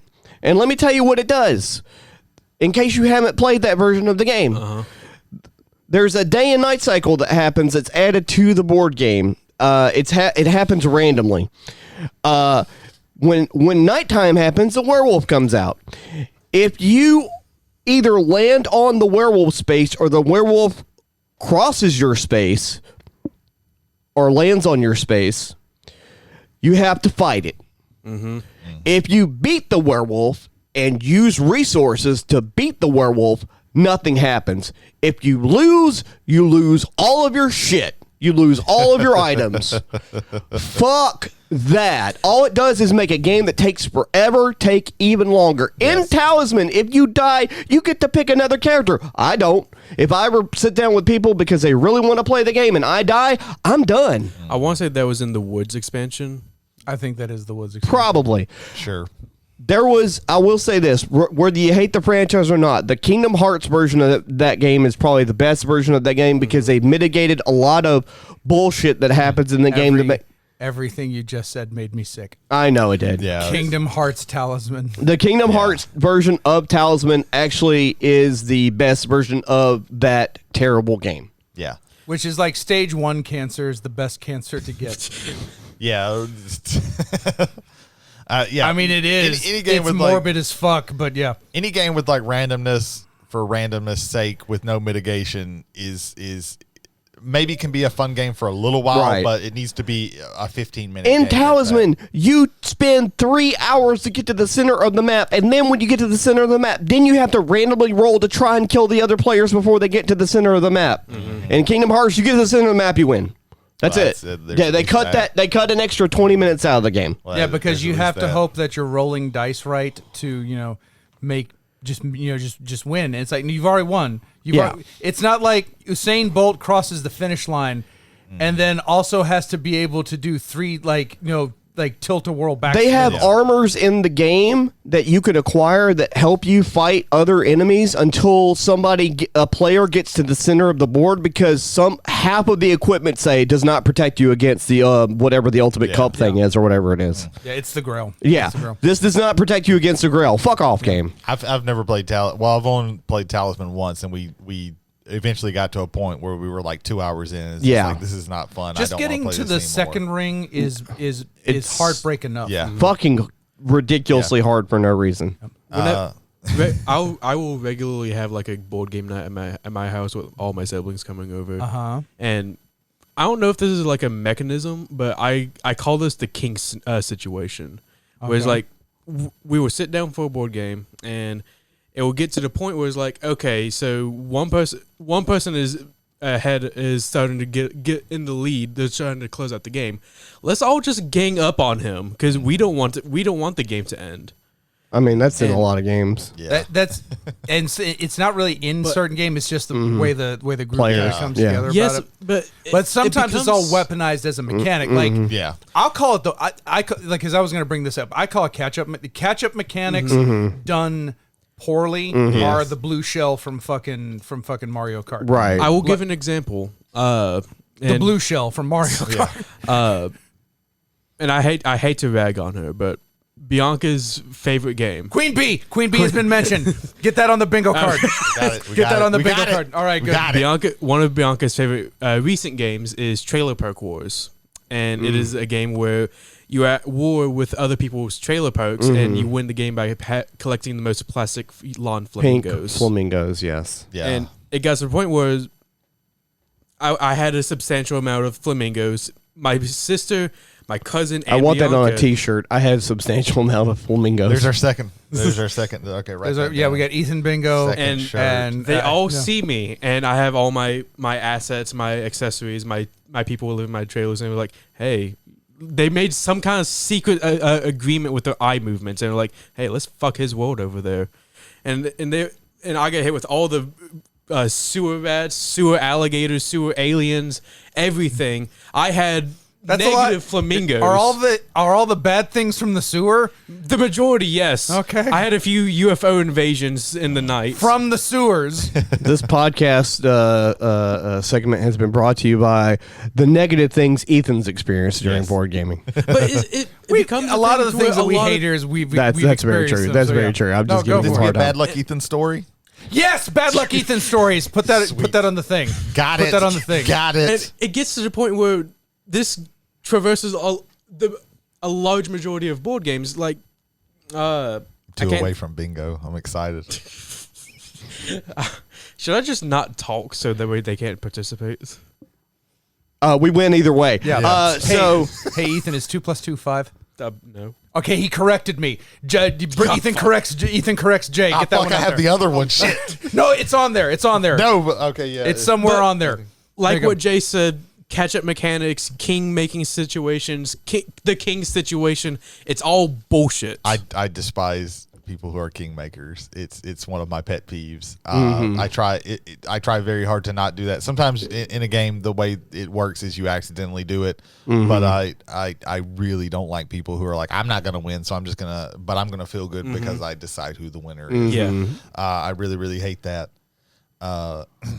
Yeah. something I hate with a passion is a game. And I don't know if it's in any other game, but I'm going to assume it's in at least 1 to 2, maybe 5 other games. And that is a timed mechanic. Like in Galaxy Trucker. Fuck that game. That game can fucking die. Galaxy Trucker has two things. It's timed, and then it's random stuff happens to you that just because it's random, because that's how the deck was shuffled. Right. So That's Galaxy why, Trucker is in my top 10 games of all time. Yeah, it is. And My top 500. Rather than defending, I will say that like if you don't like building, like if you don't like having that time pressure on you, don't play Galaxy Trucker. Just don't. The randomness is ameliorated a bit because while you're building your ship, you can also look at what the voyage is going to be like. Yeah. Because you do have the option for that. You can, but then you also take away time from you maybe getting something because maybe it's taking a little bit longer for you to build your well, it's your cost. ship. It's cost for cost. Yeah, you're building a ship. You have a bunch of random pieces that are all face down, and you have like 2 minutes or whatever to build your ship. The first ship you build, there's like 3. And I'll even say this for Galaxy Trucker: unless someone is actively paying attention to the timer, that timer can keep running because until someone flips it over to the next 90 seconds, that timer doesn't need to run. Oh, I'm the asshole that would point it out for sure. Because, reasons. But, I mean, you look at a piece, and if you don't need it, you put it back face down, and you keep doing that. No, you don't. It goes face up. Oh, does it go face up? Well, anyway. It goes face up, and then you keep doing that until you find the piece you need. And, Yeah, I played the game like 5 or 6 times because I don't like playing a game one time and going, I hate it. I played the game twice. I played it enough to where I could say, without a doubt, that I cannot stand it. Yeah. I hate a timed mechanic in the way that is in that game. Yeah, there is that pressure of time. I really don't like any game that I played. Like, I'm not gonna say that they're bad games, but it's just like I don't like it. Anything where you have like a timed mechanic. What's that? Escape from the Curse of the Temple. I love that game. I hate that game. I own it, so of course I love it. It's but, so stressful. I don't want to be. I don't want to be stressed out. I when I'm like playing a game like that stress. I liked timed rounds. That's stress enough for me. Where you're like, okay, you only have like 8 rounds until the game's over, and then you're trying it like it's usually like a nail biter. Like by the you got like okay, round 7, we got to figure it out, boys. But if it's cooperative, any kind of like real time thing or like time stuff, Yeah. I really don't like. I played a game called Zombie 15. That's really I don't like. I don't like playing that because it's like real time. If you have like a timed / real time mechanic in the game, like I'm probably not going to play it. You mentioned the word zombie. How about the game Zombicide? That gets more into theme, in my opinion. So there's this video game. It's called Left 4 Dead, and its sequel Left 4 Dead 2. And because it was made by Valve, there will never be a Left 4 Dead 3. Yes, but there's a game called Left 4 Dead, and you go around as a group shooting zombies, getting from point A to B. Maybe there's a few little things you have to do, like you have to wait for a drawbridge to lower or something like that. Maybe collect a few things. The computer handles all the admin. Like, you don't have to worry about putting zombies into place. You don't have to worry about shuffling a deck right. You don't have to do all these things. So the first time I ever played Zombicide, I was like, oh, this is a lot like Left 4 Dead. Okay, this is going to be cool. And then it was like, wait, so we've got to remember to put all the zombies out. We've got to remember like to get this thing and this thing here. It's like, so all the admin is handled by the people at the table. It is boring. It is so fucking boring. I've never liked it. It's so much so that I tricked myself with Black Plague because I honestly, the look of Black Plague kind of got me. It's like, oh, this is going to be great. It's like maybe more hand-to-hand combat with him, and then it's the same. It's the same thing. It's the same boring game. And the issue that I have with it is like along the same lines. It's not just that, like, for the listeners, it's not just that you know, because in any game, any board game, there's setup. You have to set the game up. Sometimes it takes a little bit longer on some games. Sometimes it's not as long. Same thing for Breakdown. Zombicide is like, all right, okay, so we got to like, get everybody, all the players set up. Okay, time for the zombies to come out.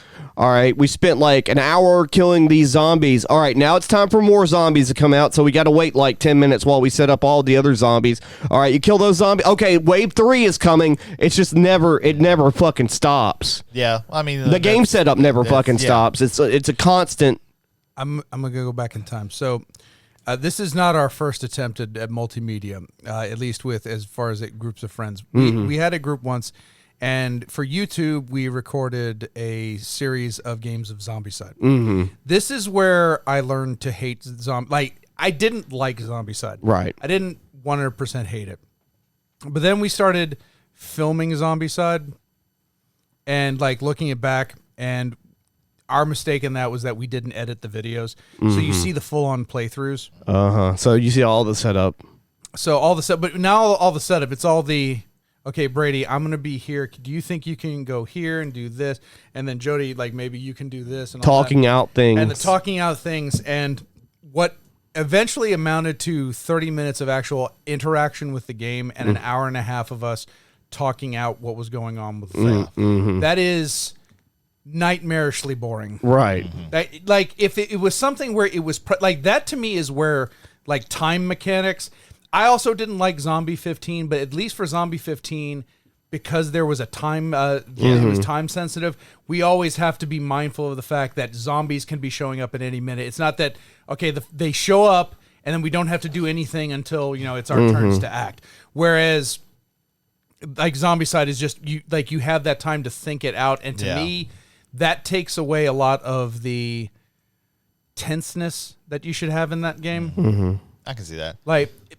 And if someone may be thinking this right now, well, what is, like, you were talking about, like, Letters from Whitechapel, and y'all like Letters from Whitechapel, and, like, that's a lot of the same thing too. And it may be true that watching a video of that might be boring. Right. But in the middle of that, it is extremely tense, especially if you're Jack. Mm-hmm. Especially if you're one against everybody Right. else. I think for me when it comes to like a timed or a real time mechanic in a game, it's that stress that I don't like. Like I don't want to experience that particular type of stress in a game. So that's why I usually recently in the past like year or two, maybe 3 or 4 years, when somebody says, "Hey, we're going to play this game," and it's timed or it's real, I'm like, yeah, I'm running away from it, unless I like really want to play a board game that day. I can think of a role playing game that is timed that you absolutely enjoy because I enjoy it as well.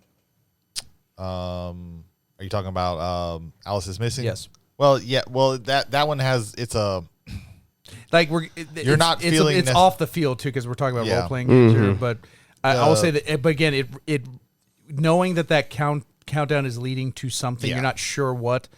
That timer being there makes that game so much more impactful. and there's not so much of a stress of mechanics of a game. It's mechanics of telling a story of a board, because you Right. have Very these true. clue cards that at certain times you're flipping over and they're telling you, okay, now do a message that relays some of this information. Well, there's also the scope of you have an hour, not 2 minutes to make a decision. I think it's an hour and a half. Is it 90 minutes? It was 90 minutes. Yeah, we 90 played minutes. 90 minutes. Yeah. So, say there's been times where I have been, perusing Kickstarter, looking for maybe something that would be interested in and like to back, and I look at this game and it has these cool pieces and this is an interesting theme and these cool miniatures. I like this mechanic and this mechanic, and then you'll see somewhere on there it says this is going to be a semi-cooperative game.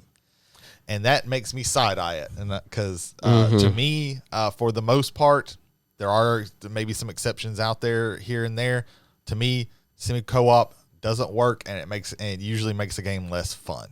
There are times where technically the legendary system like Marvel Legendary, that's a semi-co-op, but you can literally the semi part you can ignore. I would argue the people who play it ignore it for the most part. Yes.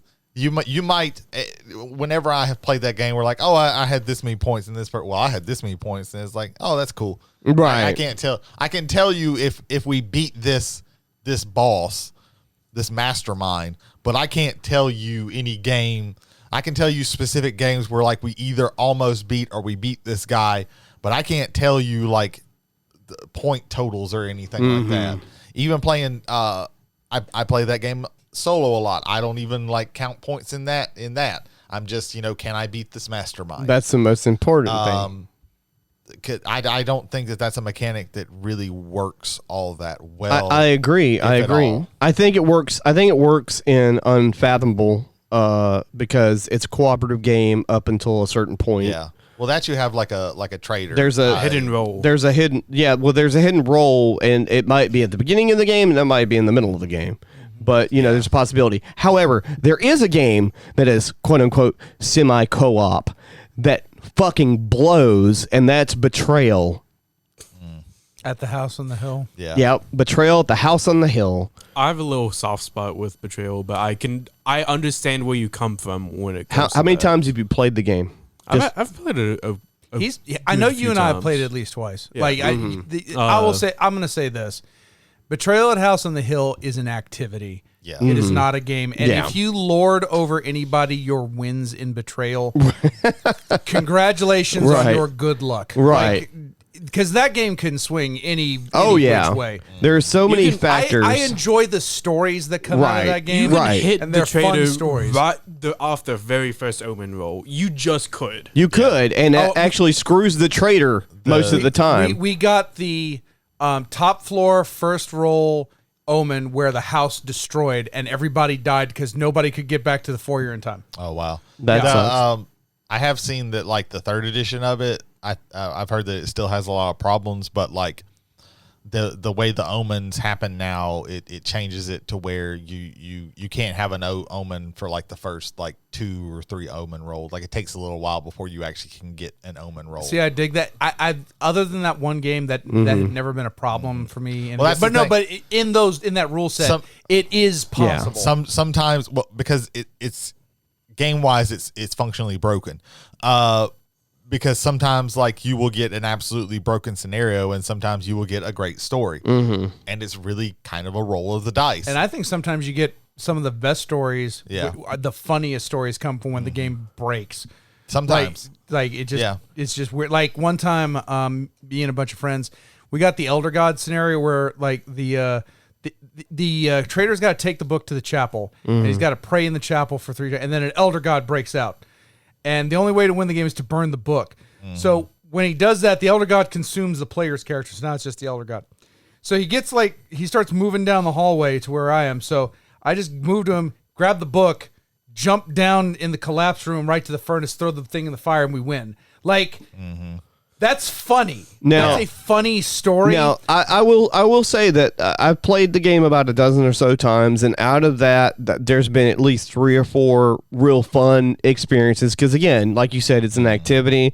The funnest one was where we all ended up being there was a quote unquote hidden traitor even after the traitor was revealed in the game. Oh wow! And what it was we all had jaw traps like the girl did in the first Saw or the second Saw movie. that was the first one. That was the first one. That was Okay. Shawnee Smith. Okay, so we all like had there was the flashbacks and stuff to the second. right. one, too. We all had Well, jaw. no, in the second one, it starts out with the jaw trap, only he fails and it like rips him to pieces. There is a jaw trap. We all had jaw traps, but one of us was still the traitor, and so we had locations of finding the keys, and you had to find 2 keys to unlock your jaw trap, and the traitor found enough keys where if one player that was not the traitor died, we lost. And so all you had to do was find 2 extra keys, and there you go. I think I also kind of want to clarify something. Also, staving off another email possibly. By what I mean is, I don't consider like something with a traitor mechanic to be a semi-cooperative game. I consider that like a separate thing. To me, when I say it's semi-co-op, it's we're all trying to do this one thing together, but there is a chance that either we each have, like, say in the game Dead of Winter, where we're all trying to do something, right. but then everybody has their own little mission to where all own agenda, to where they might have you might have a traitor in that, but you might not, and they're all going about having to do these little things that's probably going to hurt the entire mission, right? But like I have to hoard food or something like that, so I can't be adding food to the thing. Or you have the ability to, somebody just goes, you have this one lose condition to where everybody can just lose. You can just tank the game. Right. Well, to go a little, and I'd like to go a little more in depth than that. Okay, so the first thing that everybody's playing their own game, but typically the first thing is, did the colony survive? Which means, does the colony survive? So everybody has to quote unquote win to see if anybody individually wins. If the colony falls apart for whatever reason, like morale goes too low, or too many people get eaten, or however it is, the game ends and everybody loses, except maybe the traitor, but maybe not even then, right? Because everybody has their own personal agendas. It's like you have to have maybe like 4 food cards or you have to have enough food cards equal to the number of other players in the game. And so like you're hoarding food and people are like, why are you hoarding food? Like we need food right now. It's like, oh, maybe you're the traitor. And and you're like, it creates a lot of confusion and division for a game where it's already hard enough as it is, in my opinion, to also go ahead and just have that thrown on there. And then again, everybody might win except you because you didn't get your stuff. Or everybody may have lost, and even you, the traitor who needed everybody to lose, also lost because you didn't achieve the things you needed to achieve. Even the traitor has like an extra thing that they're trying to do. I mean, like the reason why I mentioned betrayal real quick, I just want to dial back to that for 1 second, is that like out of the base game, which are like 53 different scenarios, 45 of them involve another player in your group becoming the traitor. Yeah. Mm-hmm. So you are cooperative up until the omen triggers, and then there's a section of the game where you're not cooperative anymore. Yeah. So, but yeah, like Dead of Winter. I actually enjoy that game. There are a lot of pieces of Dead of Winter that I enjoy, but I don't think I haven't played it a whole lot, but I don't think I've ever won that game or even come close to winning. I've played it 4 times and we've won once. It's always been everybody loses, even the traitor. They didn't have time to get the game's there's a lot of things stacked against you. When you have a co-op game, it already beats you up, but then there's this extra thing on top of it that's beating you up even more. Like in the thing. And other people are beating you up, and they don't really intend to. They want to win alongside you, but they have to do this thing that they're conscripted into doing because of a draw of a card at the start of the game. Yeah. One of the worst co-op games I think I've ever played was The Thing. Escape from Outpost. The new one or the Escape from Outpost? The Escape. I did the first one. The Escape from Outpost. I think. Yeah. It just. I played it twice, and both times we lost. There's too many. There's just too many things against you, and halfway through it, you feel like I feel like I'm in the movie.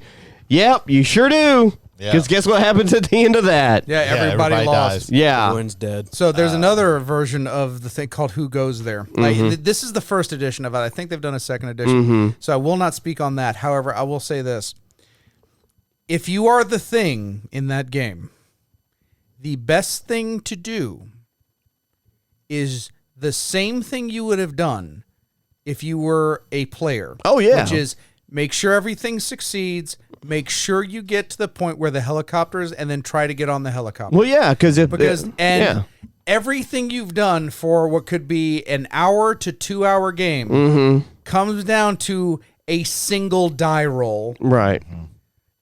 No. Yeah. That sounds awful. No. That's that game is let me say the first edition of that game was so poorly designed. The book for that is too much. There's too much rule. It's overruled. And again, all of these rules and like a page or a page and a half for the final die roll that ends the game. If you even get to that, because there's a chance that you might. Fuck it up at the end. Again, if you're the thing, you want to get out, which means you want to get on the helicopter. So you can't act like a weirdo. Also, if you change everybody in a thing, you would think, oh well, we won because there's nobody else but things. No, you've lost because the ship can't leave because everything. Wow. Oh my God! I hate. It's awful. It sounds like a miserable. It's awful. I do want to say there's one game that I thought of that kind of fits under a semi co-op. That at least has a semi co-op mechanic in it that I think works okay. Fairly well, because sometimes because it's not something everybody has a lose mechanic. Like everybody can lose in this game, and that's Archipelago. It's not a co-op game. That was the other game I was gonna. That one's actually properly semi cooperative. Yeah, it's a competitive game, but if there is too much unrest in the on the island, you can all lose, and there might be a traitor who is trying to make that happen, but that may not happen. So that I think does well. Like you usually get to the end of the game, especially if there's not a traitor. Like it's easy to manage, but it's something that you can't ignore. I think that's the only game that I've ever played that doesn't make me go, I really don't want to play this game. If you have a semi co-op mechanic that you can just ignore, like Marvel Legendary, that's cool. But if semi co-op is central to your game, like I probably am not. I'm going to be very suspect of your game, even though everything else looks great about it, because that's a hard thing to do, and it almost never works. Ethan, wake up, or we're going to throw dirt on you. Yeah, wake up, man. You're getting too comfortable. You're getting too. You see, it's the Mexican familiar. Yeah. What the You Mexican look very food, content over the there. Mexican food from earlier. It's very important. I gave him a compliment, so I'm counting that. Oh yeah, for what? Oh yeah, there you go. That works. Sorry, I've only got one more now. He did give me a compliment. There you go. Good job. I need something very specific to happen, and I'm going to try not to cheat to make it happen. Tell me what it is. No. Okay. There you go. Good choice. Okay, no, I was leaning back. I noticed you were leaning back. So you have another one because the whole king side of things you did not like. Is there anything else? Not really, because like there are very few things that actually make me angry with a game. You mentioned it earlier with randomized movement. I mentioned king making scenarios. Those are pretty much my two main things. You haven't played enough Munchkin, Ethan. Bianca has tried many times to sit me down. I guarantee and play you, no Munchkin, matter how much but- Munchkin Ethan has played, he has played enough Munchkin. Even That's if fair. it is zero. If he's watched Munchkin, it's enough. Yes. Bianca has tried many times to get me to play Munchkin because McNabb had a box of it, but it's like missing so many pieces to it. I was like, maybe another time. They actually tried to make that into a playable card game. Yeah. It worked for about 3 months, like all collectible card games. Well, that's true. That are not either Pokemon or Magic. Pokemon, or Magic, or Magic. Yu-Gi-Oh. Nobody plays Yeah. Yu-Gi-Oh anymore. No. People say they do, they don't. There may be truth to that. We got these I won't- phantom Yu-Gi-Oh players. There you go. So does anybody else have any hate that they want to share? I want with to end the group? I would like to end this on what I think is the most horrible thing, and Avalon Hill has a lot to deal with this. Oh, So, God. Oh. there is a game, and it's been remade. There's a game called Western Empires. I think it was initially released in like the late 70s, maybe 1980. That sounds like Avalon Hill. So the game Western Empires can take from anywhere between 6 to 12 hours to play. Does it have a hexagon map? No. Does it have It the words needs- Twilight in the name? It No. doesn't. You don't you fucking put Twilight Imperium. You put respect on Twilight Imperium, or you're not invited to J Moss. I got hold on to the invitation. I got nothing left. There you go. There you go. I've Ooh, do we got count that as nothing Jay corrects Ethan? That's more like that's more me like. Wait a minute. That's more like not a Jay corrects Ethan, but that's more like Jay. Or no, that's like Ethan get trumped on for just a minor mistake. Okay. I'll put it on that one. Yeah. I don't How think he dare got you. destroyed for a minor mistake. Hold on. There you go. He's been destroyed by a smart water count it. bottle. There we go. I wonder what happens if I retaliate. So Let's Avalon see Hill. what happens if he retaliates. So Not a damn thing. Nothing. What happens. about- okay, what so about this Western game? Empires, 6 to 12 hours. 6 to 12 hours. The company that bought the IP for it kickstarted Eastern Empires, which basically is the same game except it focuses more on the eastern side of the world. So you're Eastern Russia, China, Japan, Australia. You can combine the boards for a 12 to 18 hour board game. Woo. That in the Kickstarter video they had the unmitigated gall to say it's like mega empires which can still be played in a day. Yeah, if you wake up at midnight and you're good at ending the game at midnight. Yeah. The next fucking day. I'm surprised with that time. Hang on. I'm not done. There's more. So you're playing the game, and a lot of your advancement on the track is you have to have a certain number of cities on the board, and you have to have a certain number of resources. And you generate resources by having cities on the board and where everything is. Like if you have 6 cities, you get pulls from 1, 2, 3, 4, 5. Decks 1 through 6. This is very good. Now, inside of these decks are the resources you need, but there are also sometimes catastrophes that will cost you people that are on the board, maybe your whole cities. Late game, when you want this to fucking end, because you've been there 12 plus hours. Yeah. One of the catastrophes is that this meter that you've been building up, it's like, okay, I have this many cities that, okay, I get to knock up one. That's good. Okay, I didn't get in this next turn, but the next turn I got to the next one. So you're just continuing climbing this ladder, hoping to get to the top. One of the catastrophes is that you get knocked one down. You get knocked one down. Now, I want to say this. You have been playing for 12 hours. The last one that you got to may have taken you 2 to 3 hours to get to. And a single draw of a card cost you 3 hours. And if you're the one in the lead, that means this game has been elongated 3 fucking hours. Yeah. Because you've been knocked down by this arbitrary fucking card that got drawn out of one of these decks. That's a whole level of a take that right there. That is miserable. And it can be take that because it's part of the things that can be traded. Like you can trade resources, and if I remember the mechanics right, you have to trade at least 3, and you must be honest about 2 resources that you're giving. So let's say I have clay, salt, and gold, and I need fish. And it's like, hey man, I've got fish. I will trade you 2 fish and a ruby. I don't think that's one. Okay, that's cool. And what do you? Clay, salt, and that's good. So I hand you that. You hand me this. Well, the 2 fish were true, but that other thing that you said you were trading, the ruby, that was actually a minor plague that's going to kill 3 of my people on the board. Oh, now here's the thing, because this review was done by Shut Up and Sit Down, but I do remember seeing Western Empires played in Ole Miss in Kincannon Hall by a bunch of like 10. What I can only tell you, and for those of you who can imagine what I look like, imagine what I look like saying these were nerds.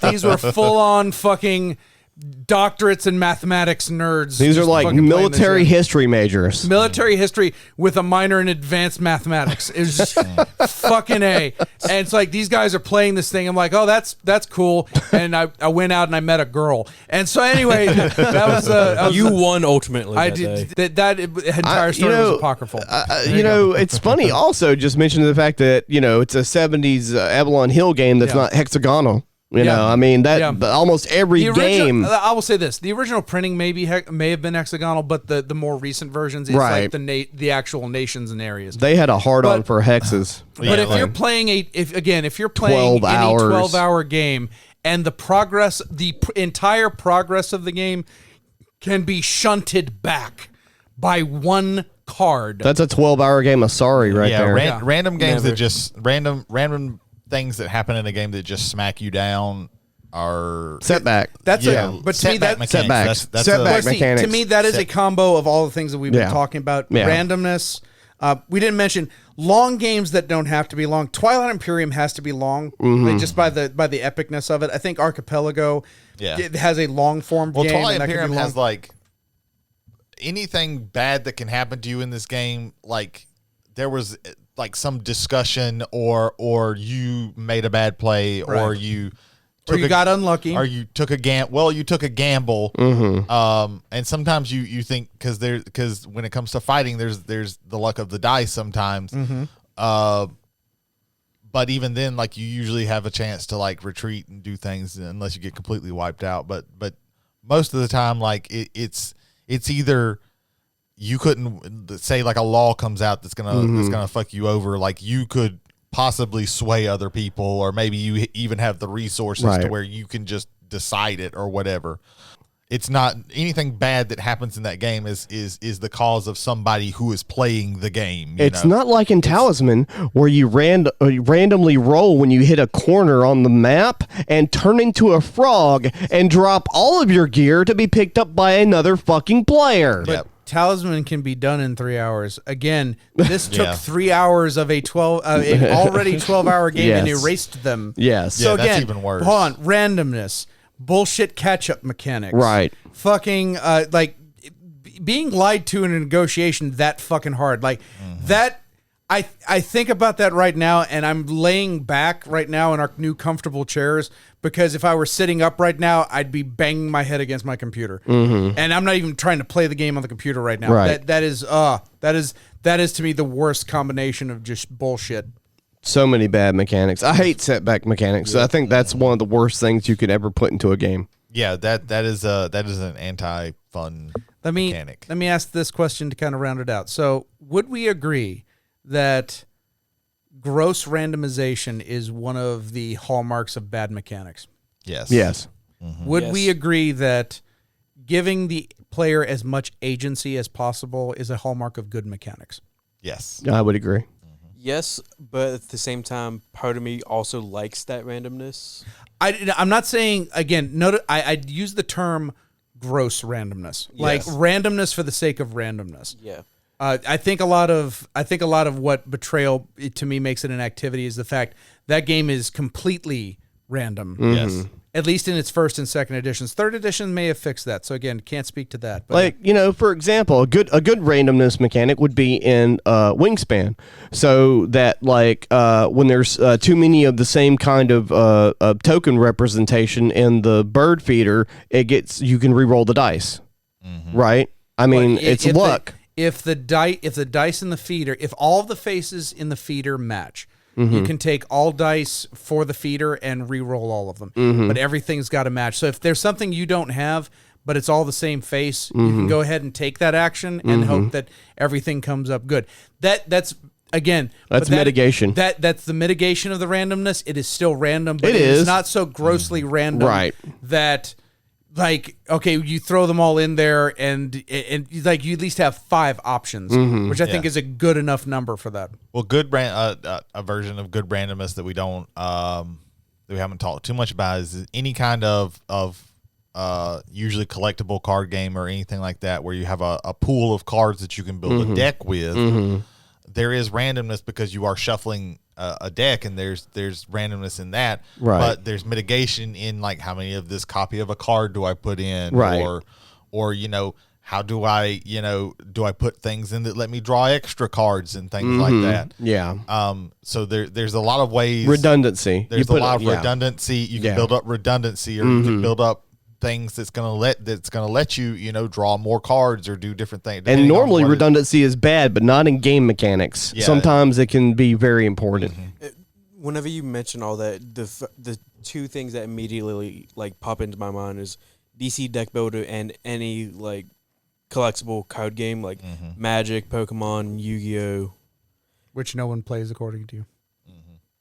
I get concerned. You're about to write something down. No, I was just waiting for you to continue to talk. Say, don't be you're not going to win or lose anything from Ethan Bingo. You're fine. No. It's fine. Yeah, just you mentioning those are like the most the off the cuff things to me. No, I was not trying to correct you. Which Jay corrects Ethan is one of the things on there. I'm just saying right now. So is Magic anecdotes. So yeah, you haven't done a Magic the Gathering anecdote. You've been hovering very close to them. You've been circling them, but it's all right.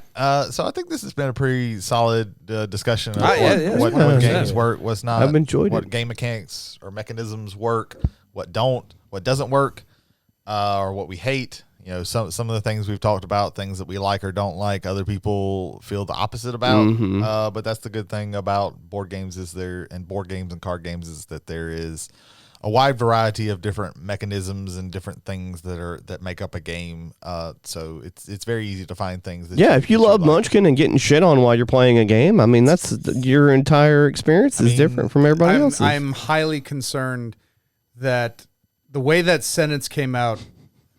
Like, I think you added the comma because it was like, if you like to play Munchkin and get shit on. I do that on purpose. You get shit on purpose? Yeah, that's it. I mean, I don't play Munchkin, so no. I mean if you just enjoy getting punched in the dick multiple times, just play Trailer Park Wars. I mean, just play Munchkin.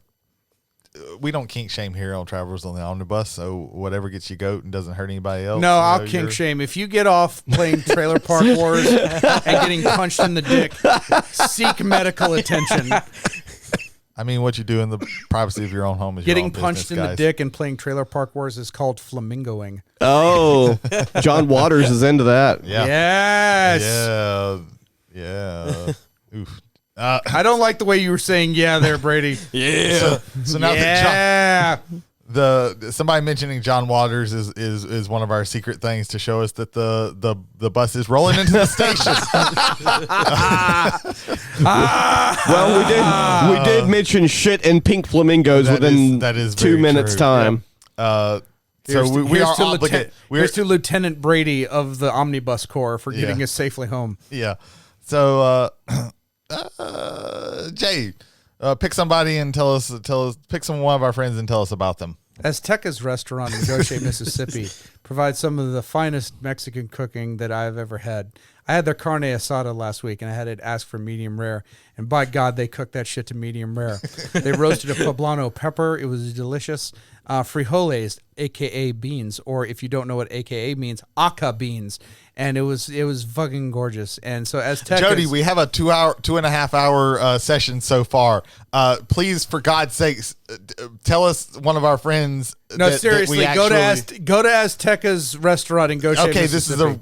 this is worse than my bit other time. It's pretty bad. We ate Cornerstone earlier. That was also delicious. God damn it. But Cornerstone Whiskey and Wrestling is a podcast that our friends Michael and Jason do, where they talk about Whiskey and Wrestling's a podcast, and just moved on. If you gave a fuck about time, that's all you should have done. That's all I'm saying. That's all I'm fucking saying. I'm trying to give our friends their fucking flowers. God damn it. They give them their flowers. Ignore me.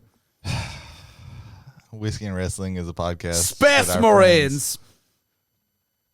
Whiskey and Wrestling is a podcast. Check it out. Fearology, that's also a podcast. Check that shit out. He's off the rails. He's taking the wheel and he spun it. We got Silence Your Cell Phones. If you like movies and shit, listen to that. They've got movies and shit. McNarbs. They got more.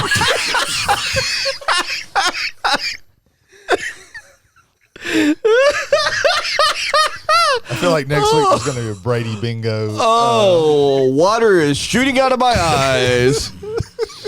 Cornerstone Restaurant in Goshen used to be in Pascagoula. However, it's on Highway 90 for the best deep fried potato skins I've ever had. Brady's tapping out. Cornerstone Restaurant. You're supposed to close this out. I abdicate my throne. No, you can't. Ethan, host. Yeah. You're the host now. Ethan host. Oh, mark it down, Brady. Mark it down. It's on the Ethan bingo card. Yeah. You literally, Ethan not hosting and Ethan hosting are both things on the Ethan bingo card. Oh my God. tonight. Yeah, it's yours now. What are we doing next time, Ethan? I don't.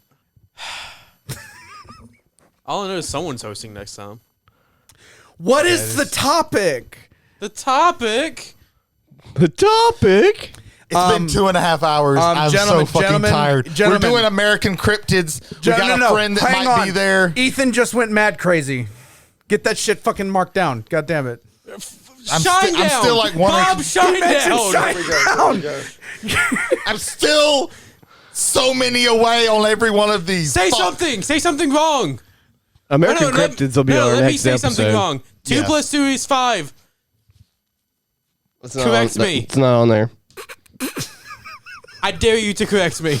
I dare you to correct me. The problem is that wouldn't give me a bingo, and I'm not giving somebody else a bingo, so I'm going to pretty withhold close from this. What have I become? My what? sweetest Do I need to hit friend. someone or? Everyone. Next week we'll be talking I'm about sorry to you, baby. American Cryptids with our buddy Aaron. In the end. Hopefully, if we all make it through. You could have it all. We're gonna get copyrighted. Right?